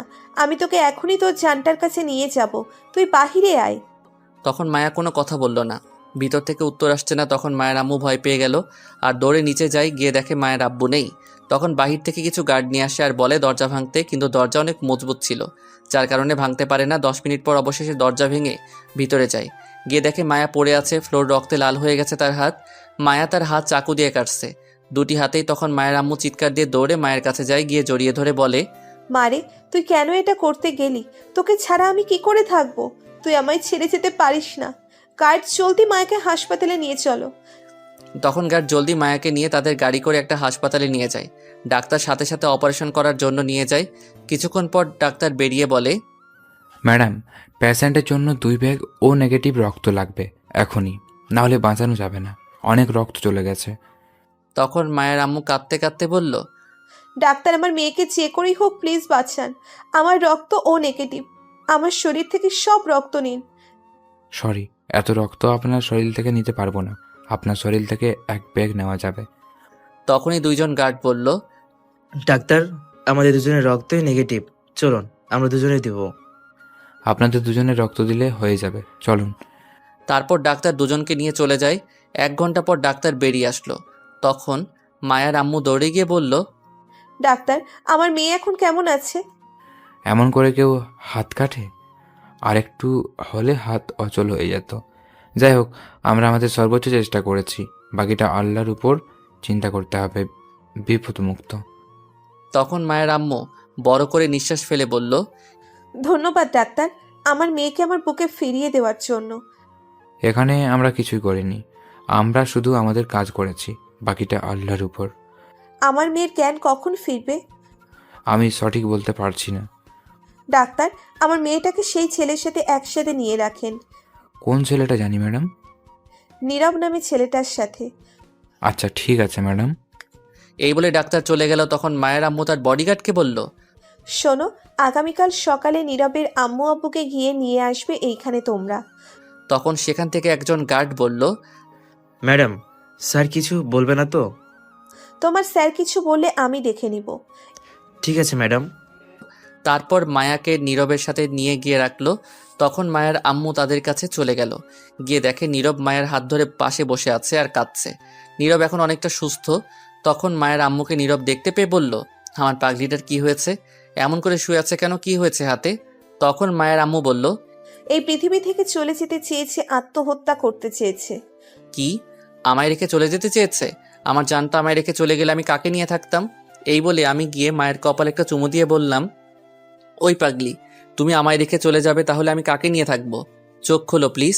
তখন মায়ের আম্মু বলল, শোনো বাবা নীরব, তোমাকে কিছু করতে হবে। মায়ার আব্বু পাওয়ারের লোভে অমানুষ হয়ে গেছে, এখন তোমাকে কিছু একটা করতে হবে। তখন আমি বললাম, ঠিক আছে, এর প্রতিশোধ আমি নিব, চিন্তা করবেন না। পাওয়ারের লোভে আমাদের দুজনকেই আজ পৃথিবী থেকে বিদায় করতে চেয়েছে, তো আমিও তাকে এর চেয়ে খারাপ অবস্থা করব, বুঝিয়ে দেব পাওয়ার। সেটাই করো। পাওয়ারের লোভে অমানুষ হয়ে গেছে, কিন্তু তুমি মায়াকে নিয়ে গ্রামে চলে যাবে। 3-4 দিনের মাঝে তোমার আব্বু আম্মুকে আনতে পাঠাবো। আগামীকাল তারা যেন এইগুলো না জানে। ঠিক আছে, চিন্তা করবেন না। আর একটা কথা, আমি কিছুক্ষণ পর চলে যাব। আমি এখানে থাকলে সবাই জেনে যাবে তুমি আছো এইখানের সাথে মায়া। আমার মেয়েটাকে তোমার হাতে তুলে দিলাম, এখন সব দায়িত্ব তোমার। অনেক ভালোবাসে তোমাকে, নিজের চাইতেও বেশি। তুমি এখন পাগলিটাকে সামলে রেখো। চিন্তা করবেন না, মায়াকে কোনো কষ্ট পেতে দিব না। আমিও মায়াকে অনেক বেশি ভালোবাসি, কিন্তু এখন চলে যাবেন, মায়ার জ্ঞান ফিরলে না হয়ে যাবেন। শোনো, মায়াকে আর তোমাকে খুঁজতে অবশ্যই মায়ার আব্বু আসবে, কারণ মায়াকে বিয়ে দিয়ে তার পাওয়ার নিবে। তাই মায়া সেখানে থাকুক না কেন, খুঁজে বের করবে। আমি যদি এখানে থাকি তাহলে খুঁজে বের করে ফেলবে আর মায়াকে নিয়ে চলে যাবে, তাই আমায় যেতে হবে। কিন্তু হাসপাতালে আসলেও তো ডাক্তার বলে দিবে। আমি ডাক্তারকে বলে দিব তোমাদের কথা, যেন না বলে এইখানেই আছো। তোমরা গ্রামে গিয়ে সুস্থ হয়ে জলদি তুমি মায়ার আপুকে কিছু একটা করার ব্যবস্থা করো। ঠিক আছে, আমি খুব তাড়াতাড়ি কিছু একটা করব। পাওয়ারের জন্য এমন জঘন্য কাজ করতে পারে আমি ভাবতেই পারিনি। তাকে এর জন্য সাজা পেতে হবেই। খুব তাড়াতাড়ি করতে হবে, এটা আমি চেয়েছিলাম কিছু একটা করতে, তাই লোক লাগিয়েছিলাম। কিন্তু শেষ পর্যন্ত মায়ার আব্বু তা জেনে ফেলে আর সব লোক মেরে হাসপাতালে ভর্তি করিয়ে দিয়েছে, যার জন্য আমার প্ল্যান নষ্ট হয়ে গেছে। চিন্তা করতে হবে না, আমি দেখে নিব। আচ্ছা, আমার বন্ধু জাহিদ কোথায়? জাহিদকে তার আব্বু আম্মু নিয়ে চলে গেছে কোথায় জানি, হয়তো অন্য হাসপাতালে, আর নয়তো বাড়িতে। তারা কি এইগুলো জেনে গেছে আমাদের সাথে কি হয়েছে? না, আমি সত্যি কথা বলতে দিইনি। আমি মিথ্যে কথা বলিয়েছি যে অ্যাক্সিডেন্ট হয়েছে। খুব ভালো হয়েছে। আমি তাহলে এখন যাই বাবা, আমি আবার আসবো কোনো এক সময়। ঠিক আছে মা। তারপর মায়ের আম্মু চলে গেল বিদায় নিয়ে। মায়ার জ্ঞান না ফেরায় মায়ার সাথে কথা বলতে পারেনি। যাওয়ার সময় ডাক্তারকে সব কিছু বলে যায়। আমি আর মায়ের কথা না বলতেই এই হাসপাতালে যে আমরা আছে আর দুটো নার্স রেখে যায় আপাতত দেখাশোনা করার জন্য। পরের দিন সকালে মায়ার জ্ঞান ফিরে, আর মায়া তখন দেখতে পেল সে হাসপাতালে হাত ব্যান্ডেজ করা। তখনই একটু ঘুরতেই দেখলো আমি তার পাশে বসে ঘুমিয়ে আছে। তার হাতটি ধরে তখন মায়া আমাকে দেখে খুব খুশি হলো। তখন মায়া আমাকে দেখে বলল, ওই শুনছো, তুমি কি ঘুমিয়ে আছো? একটু ওঠো, চোখ খুলে প্লিজ। তখন আমি চোখ খুলে দেখি মায়ের জ্ঞান ফিরেছে। তখন আমি বললাম, আমার জানটার জ্ঞান ফিরছে? জ্ঞান ফিরছে। তুমি কেন এমন করছিলে? আমায় রেখে চলে যেতে চেয়েছিলে? খুব কষ্ট হচ্ছিল জানো, তোমায় ছাড়া থাকতে পারছিলাম না, নিঃশ্বাস নিতে পারছিলাম, কষ্ট হচ্ছিল তাই। এই বলে মায়া কাঁদতে লাগলো। তখন আমি বললাম, ওই পাগলি, কাঁদছো কেন? আর কখন আমায় ছেড়ে চলে যাওয়ার নাম মুখেও নিবে না। এই বলে আমি মায়ের কপালে একটা কিস করলাম। তখন আবার আমি বললাম, তুমি এখন যদি অসুস্থ না থাকতে তাহলে দিতাম মায়ের। কত সাহস আমায় রেখে মরতে গেছিলে। কি করব বলো, খুব কষ্ট হচ্ছিল আর পারছিলাম না তোমাকে ছাড়া থাকতে, নিঃশ্বাস বন্ধ হয়ে যাচ্ছিল তোমাকে ছাড়া, একটা মুহূর্তের জন্য থাকতে পারছিলাম না, তাই আর না থাকতে পেরে চলে যাচ্ছিলাম। তুমি চলে গেলে আমার কি হতো? বাদ দাও এই কথা, এখন খুব কষ্ট হচ্ছে, একটু আদর করতে হবে। তুমি কেমন মানুষ বলো তো? জ্ঞান ফিরল মাত্র আর আদর করতে বলছো? তাহলে একটু ঠোঁটে কিস করো, খুব কষ্ট হচ্ছে, তোমার এই আদরটুকু পেলে কষ্ট চলে যাবে নিমিষে। ঠিক আছে, কিন্তু বেশিক্ষণ কিস করতে পারবো না, নার্স আছে বাহিরে। ঠিক আছে। তখনই নীরব মায়ের ঠোঁটগুলো তার দখলে নিয়ে কিস করতে লাগলো। 5 মিনিট কিস করে ছেড়ে দিল। তখন মায়া আবার বলল, আর একটু আদর করো, কতদিন পর তোমাকে পেয়েছি। আমি জানতাম তোমার একটুতে হবে না। প্লিজ আর একটু আদর করো। তখন আমি আবার মায়ের ঠোঁটগুলো তার দখলে নিয়ে কিস করতে লাগলাম। 5 মিনিট পর ছেড়ে দিলাম। আর তখন মায়া আবার বলল, এমন কিপটামি করো কেন তুমি? ভালো করে আদর করতে পারো। যদি আমি সুস্থ থাকতাম তাহলে দেখিয়ে দিতাম কি করে আদর করতে হয়। হয়েছে, থাক, আর বলতে হবে না। সুস্থ হয়ে নাও, তারপর দেখা যাবে। আম্মু কোথায়? চলে গেছে, পরে আসবে। ও আচ্ছা, একটা কথা বলি। বলো। একটা কেন, 1000টা বলো। আব্বু পাওয়ারের লোভে অন্য রকম হয়ে গেছে, তার পাওয়ার নিতে সব কিছু করতে পারে। তুমি একটু আব্বুকে ভালো করতে পারবে, কিছু একটা করতে পারবে? চিন্তা করো না, আমি কিছু একটা করব। ঠিক আছে, আরেকটা আবদার আছে। কি বলো? আর একটু ঠোঁটে কিস করতে পারবে? এবারই শেষ, আর বলবো না। ঠিক আছে, কি আর করা, আবদার যেহেতু করেছো তা পূর্ণ করতে তো হবেই। এখন শুরু করো। তখন আমি মায়ার ঠোঁটগুলো তার দখলে নিয়ে কিস করতে লাগলাম। এখন তো যান, তাদের ডিস্টার্ব না করে একটু আদর করতে দিন। অনেকদিন পর এক হলো। সমাপ্ত।